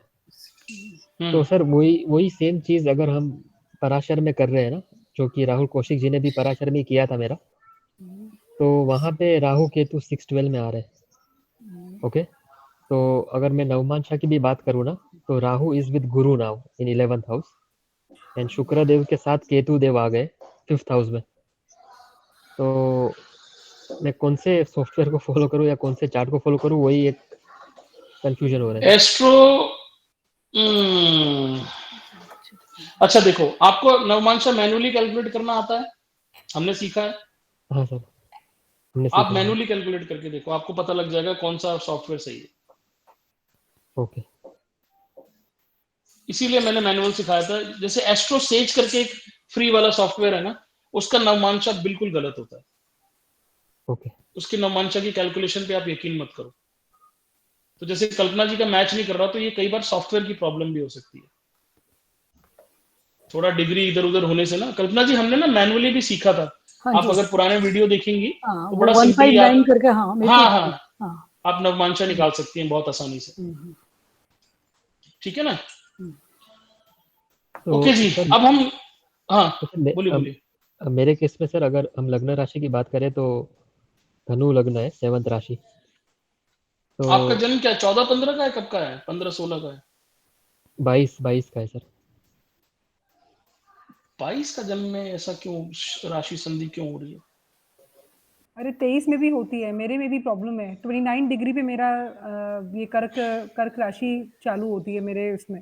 नहीं बड़ा मैं सर प्रॉब्लम है। 7th राशि की बात कर रहा हूँ मैं, कि लग्न चार्ट अच्छा में D1 में 7th राशि है धनु। तो अभी मुझे D9 में देखना है कि धनु राशि कहाँ पे आ रही है। हाँ, रुको नहीं, आपका मेरे 7th पास की राशि नहीं देखनी है आपको, नहीं मून नहीं का देखना है मिलन जी। आपका क्या आपका क्या आप मतलब, अपना आप ही क्या कह क्यों, रहे हैं? 7th की राशि समझ नहीं आया, 7th राशि से क्या मतलब आपका? आपका स्पाउस है कोई? नहीं मेरा कोई नहीं है। तो कैसे मिलन फिर जी, किसका आपका देखोगे मून आप? कहाँ प्लेस्ड है? मून कहाँ ओके प्लेस्ड ओके, है, हाँ किस हाँ, मैं थोड़ा राशि में? कंफ्यूज हो गया। हाँ हाँ, वो 7th राशि नहीं देखनी है, मून जहाँ प्लेस्ड है वो मून राशि। मून मून देखना आपकी है। राशि क्या है? मून जहां बैठा है वो आपकी राशि है। सिंह राशि है मून सर। जिस राशि में होता है ना वो हाँ, राशि तो होती है। सिंह राशि देखनी है आपको। अगर अच्छा, मून एक 5 चीज मैं नंबर आपको सिखा देता हूँ सबको, आप नोट कर लो। मून जिस नक्षत्र में होता है उस नक्षत्र में आपका जन्म होता है। आपसे कोई पूछे ना कि आपका नक्षत्र क्या है, तो चंद्रमा जिस नक्षत्र में, धनिष्ठा में, शतभिषा में, पूर्व भद्रपाद्रा, उत्तर भद्रपादा, जिसमें भी आपका मून है ना, श्रावण, उत्तराषाढ़, पुनर्वसु, वो आपका नक्षत्र होता है। और जिस राशि में मून हो वो आपका राशि होता है। तो जब हम नामकरण बच्चे का करते हैं तो हम ये देखते हैं कि चंद्रमा किस राशि में है या चंद्रमा किस नक्षत्र में, उस नक्षत्र के नाम उठा के हम नामकरण कर देते हैं। नवमांशा में पराशर ऋषि ने ये लिखा है कि बच्चे का नामकरण हमें उस प्लैनेट का करना चाहिए जो नवमांशा में 5 और 9 में बैठा हो। That is the strongest name a person can get. ये हमारी बहुत बड़ी मूर्खता है, पंडितों ने हमें कभी सिखाया नहीं। जो जन्म राशि के नक्षत्र ले लेते हैं। हाँ, हम लोग जन्म राशि ले लेते हैं। ऋषि पराशर ने क्लियर लिखा है कि जब नामकरण करो तो नवमांशा में जो नक्षत्र आ रहा हो 5 और 9 में, उसके हिसाब से नामकरण कर दो। सर 5 और 9 का नक्षत्र कैसे चूज करेंगे भाई? एक राशि में तो आपके 3 नक्षत्र आ जाएंगे ना। हाँ, तो डिग्री से आप चूज करोगे ना। तो डिग्री हम D1 वाली ही लेंगे। D9 में लोगे ना आप डिग्री। अच्छा, ओके। D9 में मतलब 9th हाउस में जो प्लैनेट बैठा है वो जिस नक्षत्र में, उसमें आप उस पे नाम रख दो 5 और 9। हाँ, वही ना मैंने कहा, क्योंकि 3 डिग्री 20 मिनट का हो गया ना। जन्म लग्न 30 डिग्री का है, उसको फर्दर हमने तोड़ के 3-20 कर दिया। 3-20 करा। The most accurate name is kept from Navamsha. Means the 5th and 9th house का ओनर जो लॉर्ड है उसका रखना चाहिए या प्लैनेट प्लेस्ड इन 5th और 9th हाउस रखना चाहिए? Which should be given more preference? नहीं, अगर आपके पास प्लैनेट बैठा है तो ठीक है, नहीं तो लॉर्ड जिस नक्षत्र में बैठा है उसका उठा के आप रख दो नाम। तो हमारे पंडित जी लोग क्या करते हैं, जन्म लग्न से नाम रख देते हैं और फिर बच्चा उतना भाग्यशाली नहीं होता, मून राशि से रख देते हैं। साउथ इंडिया में क्या है, 9th हाउस का प्लैनेट देख के उसके नक्षत्र पे नाम रख देते हैं। ठीक है जी, आगे बढ़ते हैं। नवमांशा हमारी शादी का चार्ट है। नवमांशा में जो लग्न है वो हमारी फीलिंग बताता है। नवमांशा में जो 7th हाउस है वो मैरिज के बारे में हमारा एक्सपीरियंस बताता है। और जो 7th लॉर्ड है वो हमारा स्पाउस है। 7th लॉर्ड अगर मंगल है तो स्पाउस कैसा होगा? मंगल की तरह होगा। ठीक है ना। अगर बुध है 7th तो लॉर्ड अगर बच्चे जैसा ब्रेनी होगा, थोड़ा सा इंटेलिजेंट होगा। बुध है तो वो होगा, विटी होगा, थोड़ा विटी। बुध होगा तो सबसे पहली बात है कि अगर किसी का 7th हाउस का लॉर्ड बुध है तो भैया स्पाउस जनरली रिच मिलेगा उसको, अच्छा पैसा लेके आएगा वो अपने साथ। जनरली कई पुरुषों के चार्ट में ऐसा देखा गया है कि अगर 7th में मरकरी बैठा हुआ है ना, उस व्यक्ति की इच्छा ये होती है कि मैं किसी बहुत रिच लड़की से शादी करूं, मेरा ससुर बहुत रिच हो, क्योंकि वो उसकी शादी का एक्सपीरियंस बता रहा है। मरकरी क्या कह रहा है? 7th में मरकरी बैठ गया। 7th हाउस क्या है? आपकी शादी का एक्सपीरियंस है। 7th लॉर्ड आपका स्पाउस है। ये समझ में आ रहा है सबके? मैं बार बार रिपीट कर रहा हूँ, एक्सपीरियंस और लॉर्ड समझ में आ रहा है? Yes sir. 7th हाउस आपका शादी का घर है जिसमें किचन भी है, बाथरूम भी है, बेडरूम भी है। और 7th लॉर्ड आपका स्पाउस है। तो अगर 7th हाउस में शनि बैठा है तो आपकी शादीशुदा जिंदगी शनि की जैसी है, डिसअपॉइंटमेंट है, डिले है। पर अगर 7th लॉर्ड शनि है तो आपका हस्बैंड या वाइफ शनि की तरह है, गंदा रहेगा, कपड़े नहीं ढंग से पहनेगा। इसका मतलब जो प्लैनेट बैठा है वो रिश्ता बताता है और जो लॉर्ड है वो स्पाउस। बहुत बढ़िया। अच्छा, उसकी नेचर बताता है, वो एक्सपीरियंस बताता है कि आपका विवाह में एक्सपीरियंस कैसा हो रहा है। सर अगर प्लैनेट नहीं रहेगा तो 7th हाउस में, नवमांशा में लॉर्ड को पकड़ लो, फिर तो सेम ही हो गया वो। शुक्र है, तो अगर 7th शुक्र है, अरे शुक्र है तो आनंद लो। 7th हाउस का शुक्र तो मजा आ गया sir. In my case 7th house का शुक्र तो मंगल की राशि है तो मंगल जैसा होगा। हाँ, तो आपकी जो पत्नी होंगी वो थोड़ी एग्रेसिव नेचर की होंगी। एंड जो प्लैनेट बैठे हैं वो है सन एंड मून। तो आपका जो शादीशुदा लाइफ है वो बहुत खूबसूरत होगी, because sun and moon are हमारे नवमांशा में, सन एंड मून हमारे माँ बाप होते हैं। तो सन एंड मून अगर किसी हाउस में बैठ गए तो हमको हमारी मैरिज का एक्सपीरियंस सूर्य चंद्रमा मतलब बहुत सुखद एक्सपीरियंस होगा। लेकिन लॉर्ड कौन है? मंगल है। लेकिन हमारा जो स्पाउस होगा वो मंगल की तरह होगा, थोड़ा गुस्सैल स्वभाव का। बट ओवरऑल मेरी शादी जो है वो बहुत खूबसूरत है। आत्मा थोड़ी डोमिनेटिंग भी है, थोड़ा प्यार भी है। आत्मा और मन एक साथ है। हाँ, आत्मा और मन एक साथ है। तो आप जिस लड़की से शादी करोगे, आप उसके प्रति बहुत डेडिकेटेड, बहुत लविंग, बहुत केयरिंग रहोगे। लेकिन वो बिकॉज वो मंगल है, तो वो थोड़ा थोड़ा आपको मिलन ऐसे हड़का भी देगी कभी कभी, क्योंकि उसका वो रियल सेल्फ, जो उसका इंटरनल सेल्फ है, वो मंगल की तरह। अच्छा अच्छी लाइफ है। सॉरी किसी हस्बैंड एंड वाइफ के चार्ट का नवांशा चार्ट ही एक जैसा हो, मतलब नवांशा चार्ट की राशि सपोज एक ही हो, मेड फॉर ईच अदर हो गए। नहीं, किसकी कैसे, मतलब समझा नहीं। सपोज वाइफ का नवांशा भी मिथुन राशि का है और हाँ हस्बैंड सपोज का भी। हाँ दोनों का मिथुन, नवांशा का लग्न जब लग्न एक है तो पूरा चार्ट की प्लैनेट्स की वो राशि तो सेम ही हो गई ना, मतलब दोनों में वैसे ये असंभव है, आपको कोई चार्ट मिले असंभव तो नहीं मुझे है दिखाना सर, जरूर। हमारा है। मेरा भी है। हाँ, मेरा धनु भी है, है। धनु नवांशा में धनु लगन है और हस्बैंड का भी धनु लगन है। हाँ, लग्न सेम हो सकता है, बट नहीं ये नहीं, चार्ट एग्जैक्टली सेम हो ऐसा नहीं हो प्लैनेट सकता। सेम नहीं है, लगन नहीं नहीं होंगे। मैं ये नहीं पूछ रही थी, मैं ये पूछ रही थी मेरा नवांशा चार्ट और मेरे हस्बैंड का नवांशा चार्ट, दोनों के चार्ट में प्लैनेट्स की प्लेसमेंट तो अलग है लेकिन लॉर्ड एक है, मतलब जो नवांशा का लग्न लॉर्ड, हाँ लग्न, समझ गए मेरी बात। हाँ, नवांशा का लग्न लॉर्ड सपोज पाइसेस है, मतलब मेरा भी पाइसेस है, मेरे हस्बैंड का भी पाइसेस है, ये समझ लेते हैं।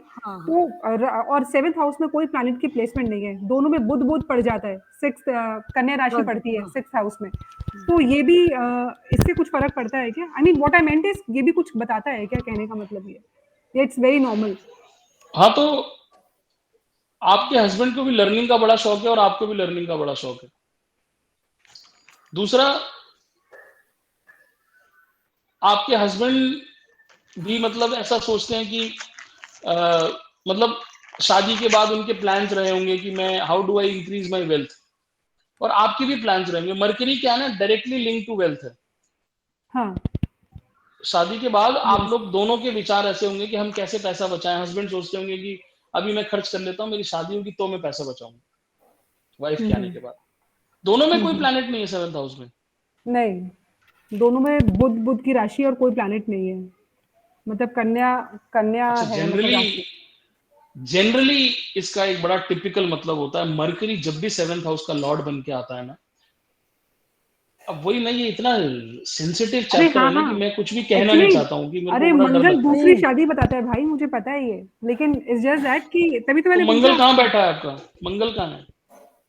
मंगल मेरे हस्बैंड के चार्ट में मंगल 1st हाउस में, और मेरे चार्ट में मेरा मंगल का है नवांशा।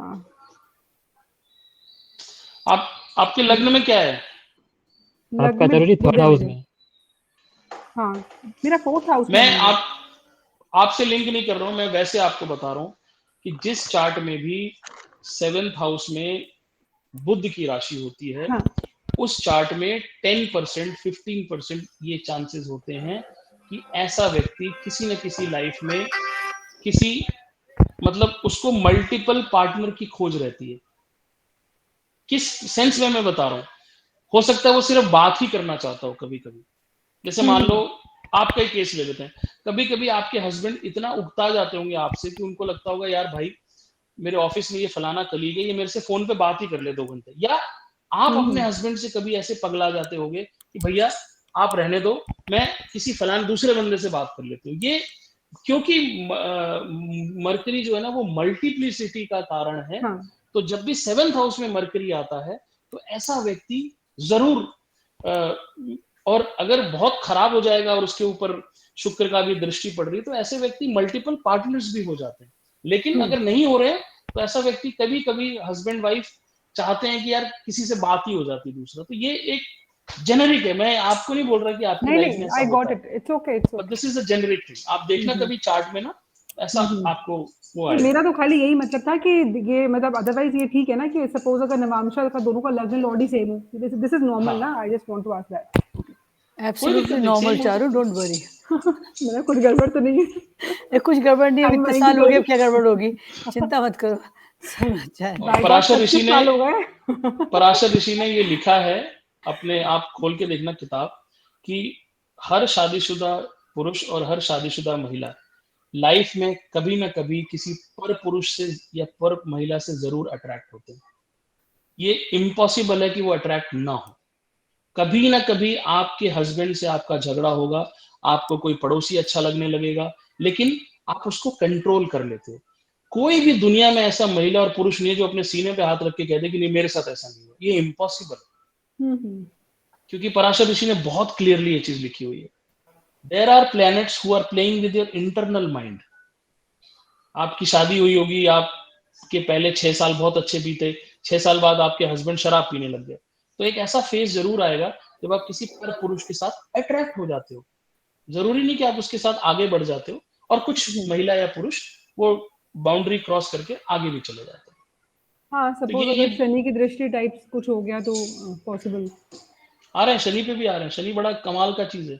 शनि और मंगल तो नवमांशा में ऐसे खेल करते हैं ना, तो मैं इसीलिए मैं बार बार कह रहा हूँ कि मैं जो पढ़ाने जा रहा हूँ ना, इसको प्लीज अपने हस्बैंड के चार्ट पे या अपने चार्ट पे मत लगाना, क्योंकि ये जेनेरिक चीजें मैं बता रहा हूँ कि ऐसा होता है, लेकिन दूसरों के चार्ट पे देखोगे तो बड़ा सही आपको समझ में आएगा। ठीक है जी, आगे बढ़े। Yes sir. नवमांशा के लग्न में अगर पाप ग्रह बैठे हुए हैं, नवमांशा के लग्न में अगर पाप ग्रह बैठे हुए हैं या शुभ ग्रह की दृष्टि नहीं है, ऐसा व्यक्ति शादी करने में हेजिटेट करता है, उसको शादी करने में नर्वसनेस रहती है, वो शादी करने में फियर रहता है। बहुत सी लड़कियों के नवमांशा के लग्न पे राहु बैठ जाता है, वो शादी को लेके इतना डिस्टर्ब रहती हैं कि अरे यार मेरे सास ससुर क्या करेंगे, मेरा हस्बैंड कैसा होगा। They are always fearful about marriage. उनकी शादी या तो डिले से होती है या जबरदस्ती करानी पड़ती है, अगर लग्न में नवमांशा के लग्न में पाप ग्रह या उनका पाप ग्रहों का एस्पेक्ट हो तो। और अगर लग लग लग नवमांशा के लग्न पे शुभ ग्रह बैठे हो, ऐसा व्यक्ति शादी के लिए बहुत बचपन से इच्छुक रहता है। सर तो अगर लग्न पे पाप, हाँ, ग्रह बैठे हैं लेकिन मैलेफिक प्लैनेट की राशि में है, तो उसका लाइक गुरु बैठा है मेष राशि में, ऐसे वो उसका राजेंद्र कुछ जी सबसे पहले आपको बैठक देखना है। अगर कोई ग्रह बैठा है तो फिर कहानी खत्म।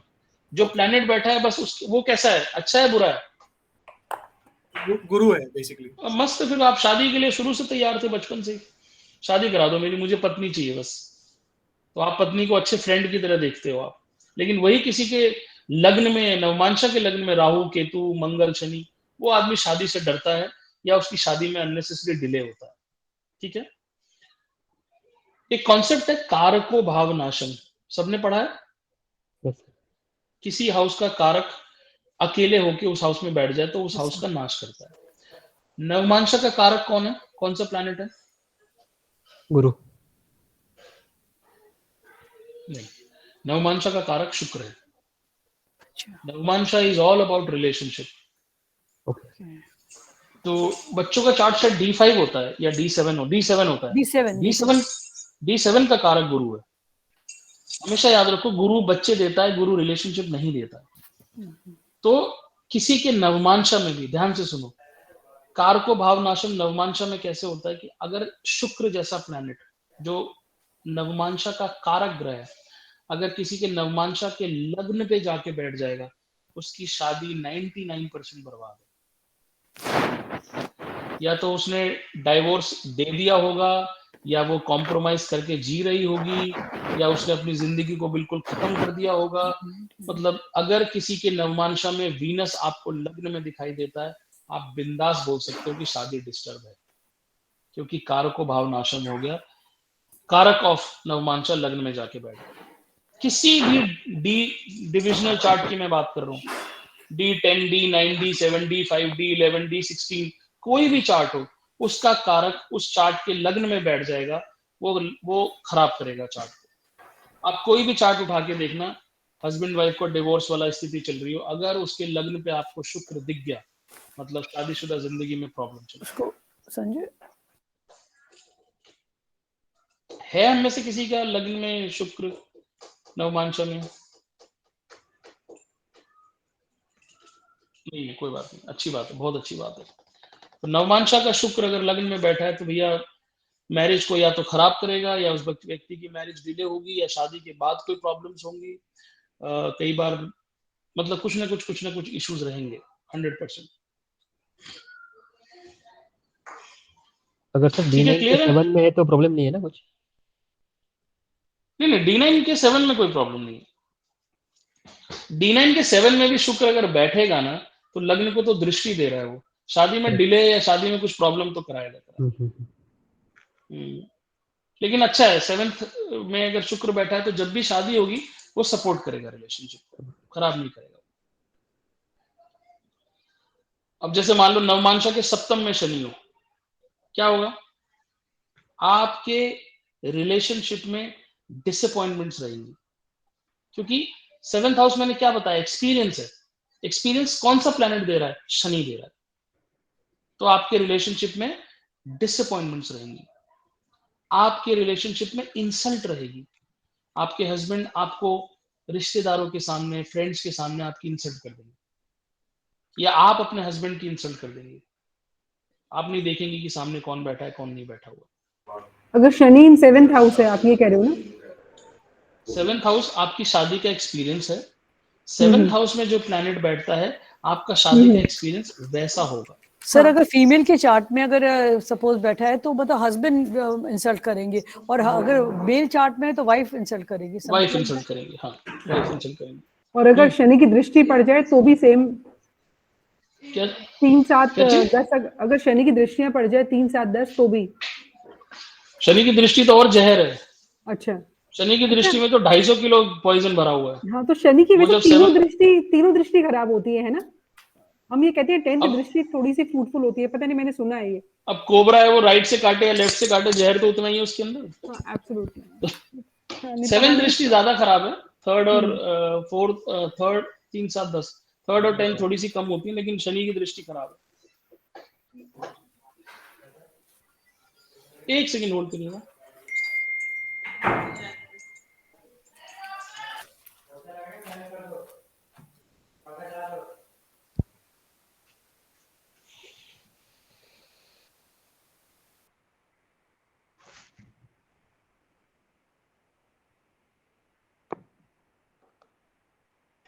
ठीक है ना? तो 7th हाउस में अगर राहु मिल जाए आपको, ये ज्यादातर चार्ट्स में जिसमें एक्स्ट्रा मैरिटल अफेयर्स होते हैं, अगर किसी के इसमें 7th हाउस में राहु देखा गया, बिकॉज राहु डिनोट्स चीटिंग। अगर आपके 7th नवमांशा के 7th हाउस में राहु बैठा है, तो आपका पार्टनर आपके साथ चीटिंग कर रहा है। अगर चार्ट सही है तो ये 100% श्योर है कि आपका पार्टनर आपको चीट कर रहा है। तो बहुत सारे एक्स्ट्रा मैरिटल अफेयर की कुंडलियां देखने पे ये समझ में आया कि उनके 7th हाउस में नवमांशा में राहु बैठा होगा। आपको या तो मैनिपुलेट कर रहा है, या आपको चीट कर रहा है, या आपको पैसे से या किसी और के साथ रिलेशन है, जरूर 100% होगा ये।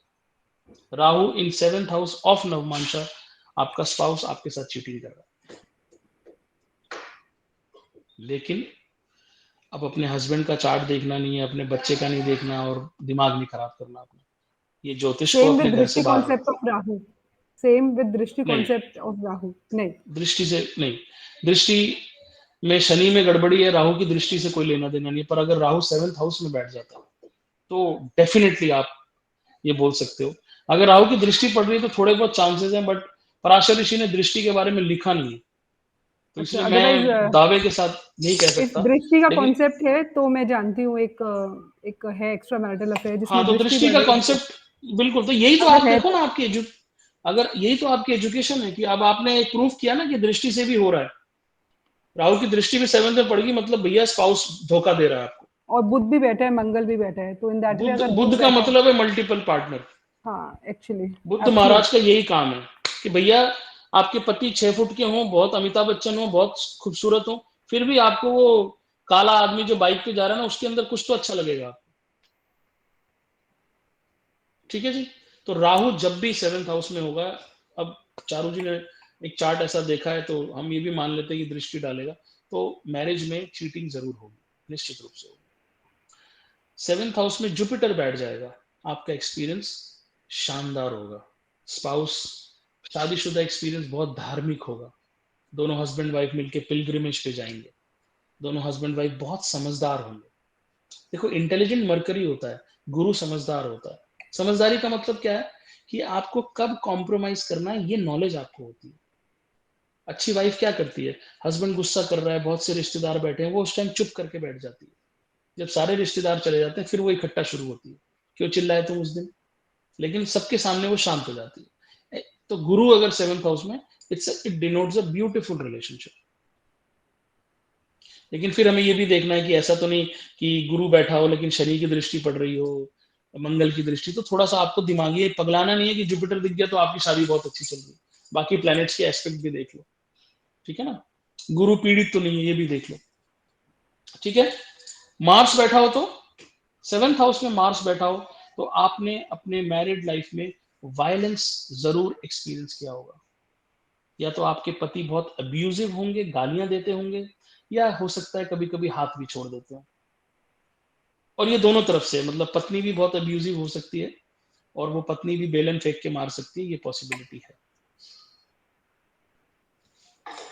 मरकरी इन 7th हाउस, आपकी स्पाउस की उम्र आपसे काफी कम होगी, आपके हस्बैंड और वाइफ की उम्र में मोर देन 5 ईयर 6 ईयर्स का गैप होगा, अगर मरकरी का संबंध 7th हाउस में बनता है तो।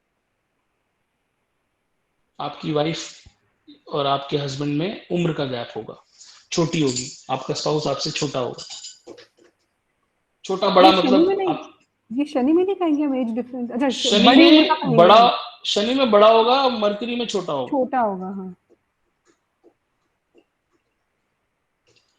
आपके 7th हाउस में जब मरकरी बैठ जाता है तो आप चाहते हो कि आपको एक वेल्दी स्पाउस मिले, आपका ससुर बहुत रिच हो, आप किसी बहुत मतलब ऐसी लड़की से शादी करो जो आपकी लाइफ शादी के बाद बदल दे, या लड़की ऐसा सोचती है कि मेरा हस्बैंड काला हो, कैसा भी हो, पर बहुत पैसे वाला हो, ये मरकरी की खासियत।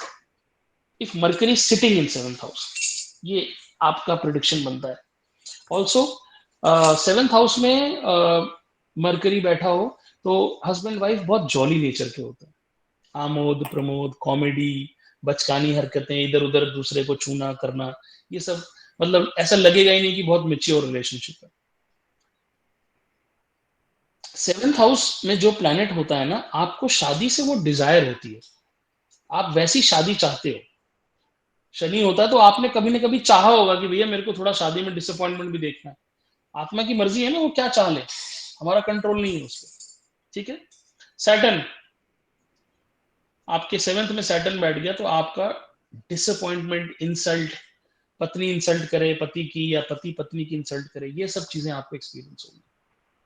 शुक्र बैठा हो 7th हाउस में तो अच्छा है।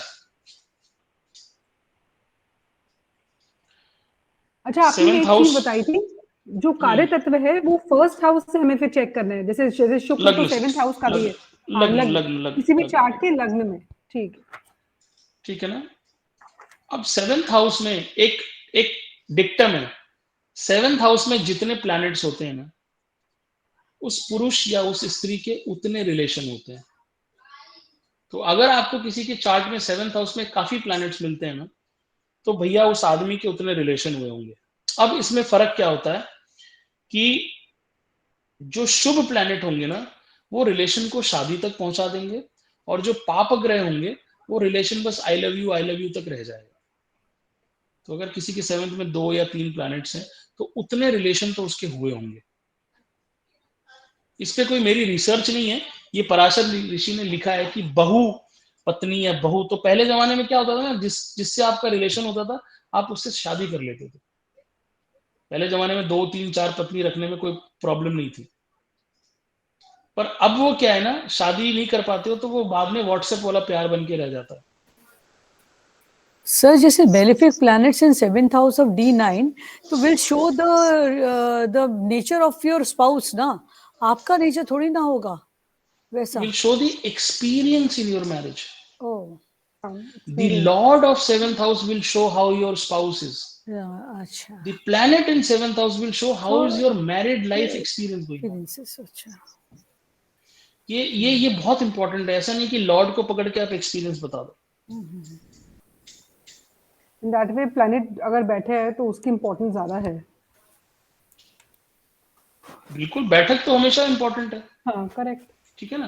तो many planets in 7th house will ensure, will denote that इस पर्टिकुलर पुरुष या नारी के शादी से पहले या शादी के बाद रिलेशनशिप रहेंगे या रहे हैं।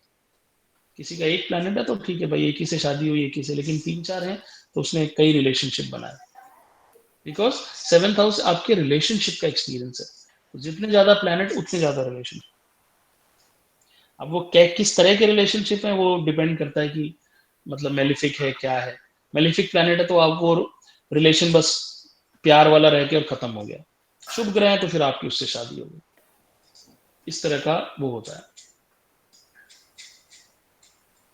शुभ ग्रह शादी कराएंगे, अशुभ ग्रह आपका क्या करेंगे, रिलेशनशिप में ब्रेक करेंगे, लेकिन रिलेशन जरूर कराएंगे।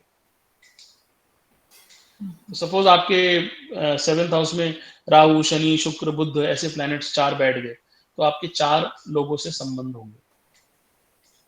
राहु वाला संबंध खराब हो जाएगा, शनि वाला खराब हो जाएगा, बुध वाला और शुक्र वाला ये आपको हस्बैंड या वाइफ प्रदान करा देगा।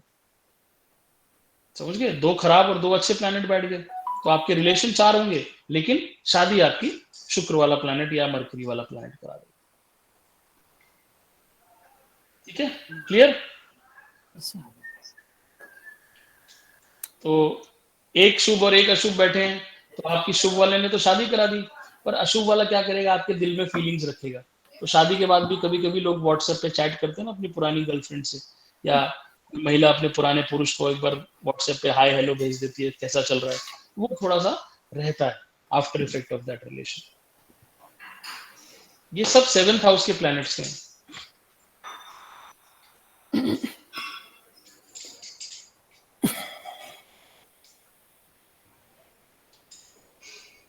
एक और कॉन्सेप्ट है कि जैसे एक चार्ट बना लो आप लोग, अभी इमीडिएटली समझ में आ जाएगी, बहुत इंपॉर्टेंट चीज है। मीन राशि का, मीन लग्न का एक चार्ट बना लो 12 नंबर का।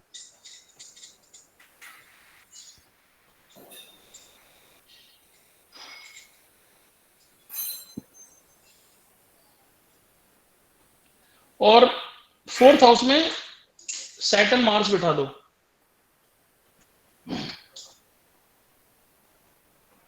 और 7th हाउस में मून बिठा दो, और 10th हाउस में मरकरी बिठा दो।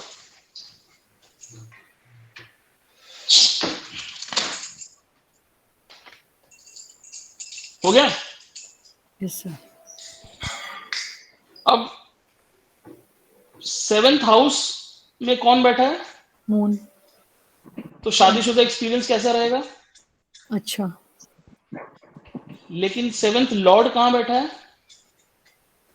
बुध 10th हाउस में। 10th हाउस में। 7th लॉर्ड पे किसकी दृष्टि पड़ रही है? Saturn Mars. इसका मतलब 7th लॉर्ड की स्थिति क्या हो गई है? पीड़ित हो गया है। पीड़ित हो गया। तो ये कुंडली का विवेचन हम कैसे करेंगे? 7th लॉर्ड कौन है? आपका स्पाउस है। इसका मतलब है स्पाउस पे क्या है, बुरी दृष्टि आ गई सैटर्न मंगल की, लेकिन मेरा शादीशुदा एक्सपीरियंस कैसा है? अच्छा है। तो क्या होगा कि मेरा पहला वाला स्पाउस मुझे छोड़ के चला जाएगा, बट बिकॉज मेरा शादीशुदा एक्सपीरियंस अच्छा है तो मुझे इमीडिएटली बाद एक दूसरा स्पाउस मिल जाएगा। आपकी लाइफ में इस तरह की कुंडलियां बहुत आएंगी, जो लोग आपसे कहेंगे कि मैं इसको डिवोर्स ले रही हूँ, बट क्या इसके बाद मैं शादी कर सकती हूँ? This is one example where you can check. There you have to check whether 7th house में हाँ, मेलिफिक है या बेनिफिक है। आपने देखा कि 7th हाउस में चंद्रमा है, मतलब शादीशुदा एक्सपीरियंस बहुत अच्छा है, बट 7th लॉर्ड बहुत पीड़ित है, क्योंकि 7th लॉर्ड पे सैटर्न और मार्स की दृष्टि पड़ रही है। तो आप ये बोलोगे कि हाँ, आपका 7th लॉर्ड कौन हुआ? आपका स्पाउस हुआ। 7th हाउस में जो प्लैनेट है वो आपका एक्सपीरियंस हुआ। तो ओवरऑल शादीशुदा एक्सपीरियंस इस बंदे का बहुत अच्छा है, बट इसका स्पाउस गड़बड़ है। तो पहला स्पाउस जाएगा, दूसरा स्पाउस इसको खुशियां देगा। I got it. मतलब मरकरी जो है, बुध जो है वो 10th हाउस में बैठा है, तो 7th दृष्टि सैटर्न और इसकी पड़ रही है, लेकिन देखा, अच्छा ओके, अदरवाइज इस हाउस पे भी तो दृष्टि पड़ रही है, मंगल की भी दृष्टि पड़ रही है 4th। मंगल की दृष्टि पड़, मतलब ये थोड़ा एग्जाम्पल चार्ट मैंने गलत बना दिया, मंगल कहीं और बिठाना था मुझे, आप इग्नोर कर दो वो दृष्टि। लेकिन अगर मंगल की पड़ रही है तो थोड़ा सा है, एक्सपीरियंस में भी प्रॉब्लम है, लेकिन ओवरऑल आप ऐसे समझो कि मंगल की दृष्टि नहीं पड़ रही है, सिर्फ सेवेंथ लॉर्ड जो है ना वो पीड़ित हो गया, ओह, मतलब एक स्पाउस गया, करेक्ट। बट शादी का एक्सपीरियंस बहुत खूबसूरत है। इसका मतलब उसकी लाइफ में कोई और आएगा जो उसे अच्छा एक्सपीरियंस देगा। ये एग्जाम्पल बार बार आपके सामने आएगा, आप ये याद रखना एग्जाम्पल कैसे चेक करना है। अच्छा सर सपोज सेवंथ में, सॉरी गो अहेड। हाँ नहीं राजेश जी, राजेंद्र जी, नहीं चारू जी बोल रहे हैं, बोलिए चारू जी। नहीं नहीं मैं राजेंद्र तो जी, पूछती चारों जी रहूंगी। आपके बात पूछेंगी। आप कभी मैं कभी तो पूछते हो, उसमें भी आप लेडीज फर्स्ट कर देते हो। नहीं वो सेवंथ में मर्क्यूरी की राशि, इसके लिए आप बोल रहे थे कि उसका सेकंड मैरिज अच्छा रहेगा, ऐसे इज दैट द नहीं नहीं नहीं रीजन? नहीं नहीं, मून दोबारा प्लेस्ड दोबारा है, धीरे मून धीरे प्लेस्ड, समझो, हाँ मून प्लेस्ड है। आप समझो। Moon place. राजेंद्र जी, आपके दिमाग में बहुत इंपॉर्टेंट चीज मिस हो रही है, मैं बताता हूँ। हम्म, सेवेंथ हाउस में जो प्लैनेट बैठा होता है ना, आपको वो शादी spouse। में वैसा एक्सपीरियंस होता है। अच्छा इसमें सेवेंथ हाउस में कौन बैठा है? चंद्रमा बैठा है। चंद्रमा है। चंद्रमा कैसा प्लैनेट है? अच्छा प्लैनेट है। तो ये क्या कह रहा है कि आपका शादी में एक्सपीरियंस अच्छा रहेगा। हाँ ये एक पार्ट खत्म हो गया। अब आप एक पार्ट को हटा दो कि अच्छा शादी का मेरा एक्सपीरियंस कैसा रहेगा, बहुत अच्छा रहेगा। रहेगा, हाँ अब मैं देखता हूं कि मेरा पति कौन है। मेरा पति कौन है? जो लॉर्ड है सेवेंथ हाउस का। कौन है लॉर्ड? मरकरी, उदय बुध। बुध। बुध कहां बैठ गया? 10th हाउस में।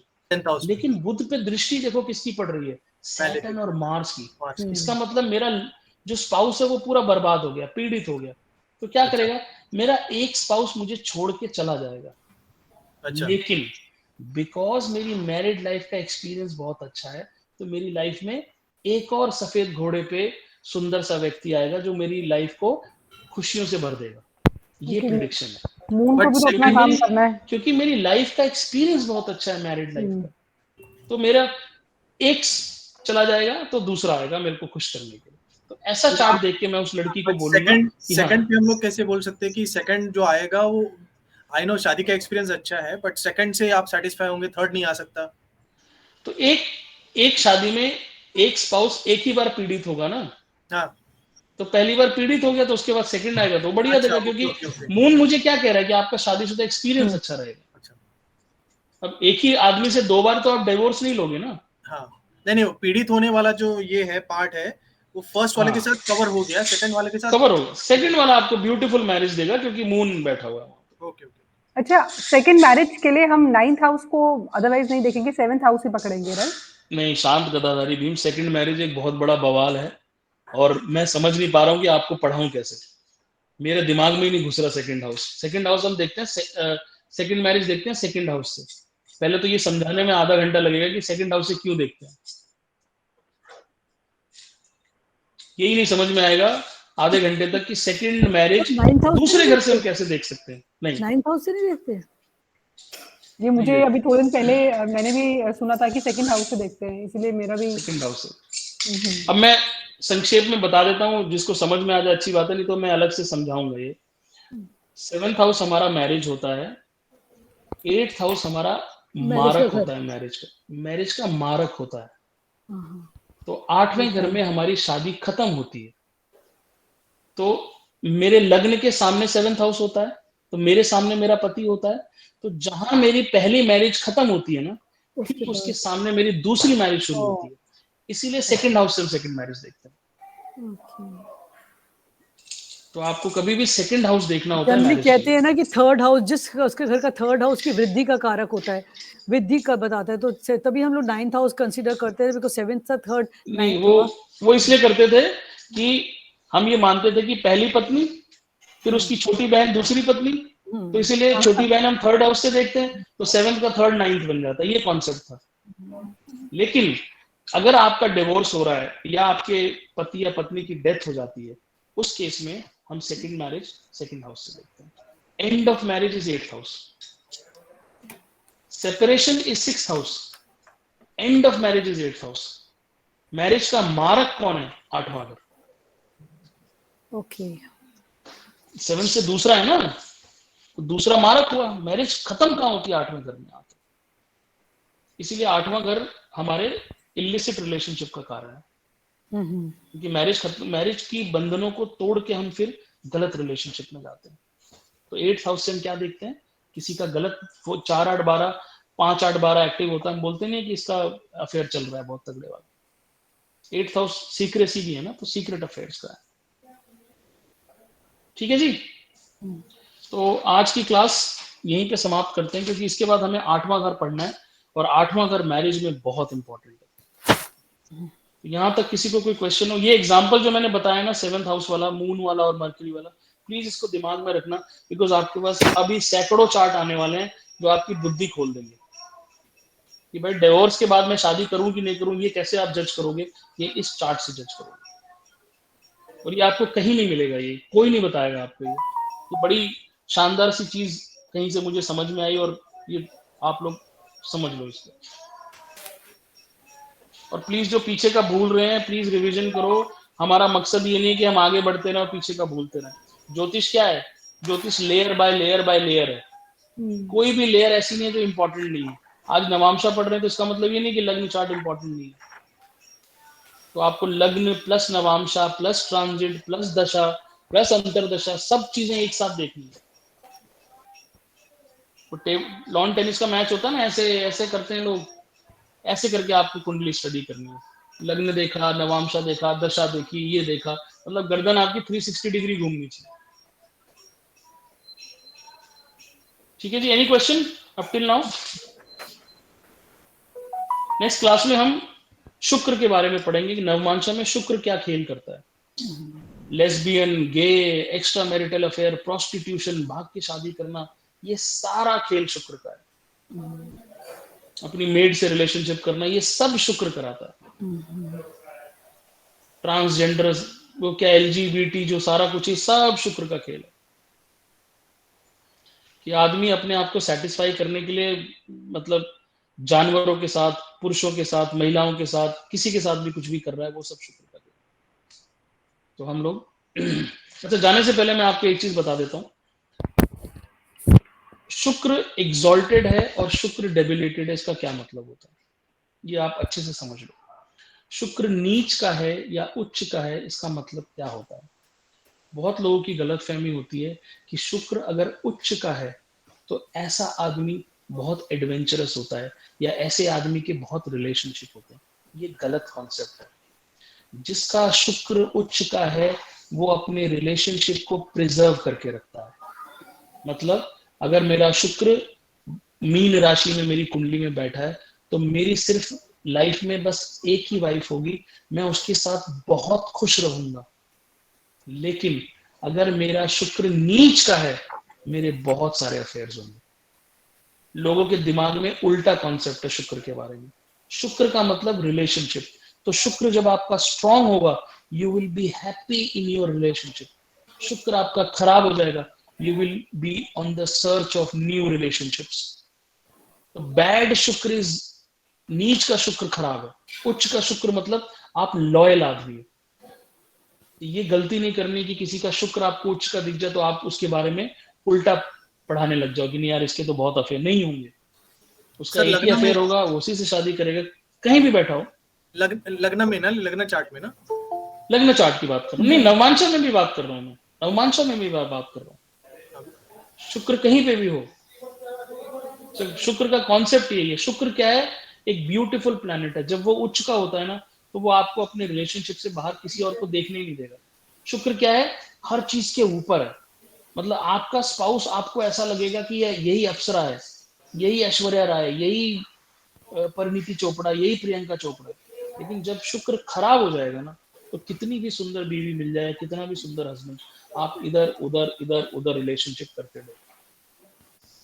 मैं गलत समझता था, मेरा भी किसी ने सही किया कॉन्सेप्ट। मुझे लगता था शुक्र उच्च का होगा तो ऐसा आदमी प्ले बॉय होता, नहीं होता। शुक्र उच्च का मतलब ही इज वन वुमेन या वन मैन पर्सन। तो शुक्र के बारे में, 8th हाउस के बारे में हम अगली क्लास में पढ़ेंगे। अगली क्लास बहुत इंटरेस्टिंग है। तो thank you so much everyone. और एक छोटी सी चीज ये कि वीकडेज में मेरे पास बिल्कुल टाइम नहीं है, क्योंकि मेरा ऑफिस मेरे घर से पूरे 2 घंटे की दूरी पे है। तो वीकडेज में मेरे लिए कोई पॉसिबिलिटी नहीं है। सैटरडे या संडे, सैटरडे में अगर आप लोग रेडी हो तो हम लोग रात को 9 से 11 क्लास कर सकते हैं, वो मेरे लिए सूटेबल है। या फिर संडे हम जो काम कर रहे हैं, तो वो आप लोग आपस में डिस्कस करके मेरे को सर बताओ। रात की क्लास प्लीज नहीं सर। हाँ, रात की क्लास नहीं बोला सर। सर बिल्कुल हाँ। कोई बात नहीं, वो मैंने एक ऑप्शन दिया है कि सैटरडे को मैं 9 से 11 कर सकता हूँ, नहीं रात तो ये को। टाइम सैटरडे मेरे लिए मॉर्निंग, फ्री है। सैटरडे मॉर्निंग कर सकते हो सर। सर 9 से 11 दिन का या रात का? नहीं, रात को बोल रहा हूँ मैं 9 से 11 नहीं सर सैटरडे रात को। को 9 से 11 विल बी टू लेट। नहीं, मैंने ऑप्शन, मैं ये नहीं बोल रहा हम करेंगे, मैं बोल रहा हूँ आप लोग चूज कर लो, क्योंकि ये ना हर हफ्ते हम लोग क्या करते हैं, कोई ना कोई टाइमिंग चेंज या कुछ ऐसा, इसकी जरूरत नहीं है। हम लोग को भी once we stick to something, let's stick to that thing.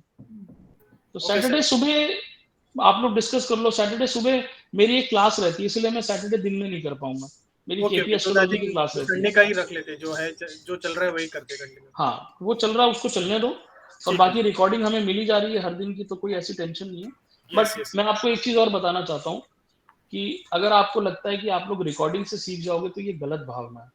जो चीज आप लाइव क्लास में सीखते हो ना, वो रिकॉर्डिंग में नहीं सीखते हो। रीजन भी, दैट्स ट्रू। लाइव क्लास में जो आपके दिमाग में क्वेश्चन आता है, वो तुरंत के तुरंत एड्रेस हो जाता है। रिकॉर्डिंग में क्वेश्चन आता है, चला जाता है, कुछ नहीं सीखते हो। इसीलिए ट्राई करो कि मैक्सिमम अटेंडेंस हमारी लाइव क्लास में हो। Yes sir. ठीक है, ठीक है जी। Okay sir. Thank you so much. Sir जय माँ। थैंक यू जय सर। मां थैंक सर, यू जय sir. Shri happy Ram. Happy Diwali. Happy Diwali to you also sir. Thank you. Bye. जय माँ।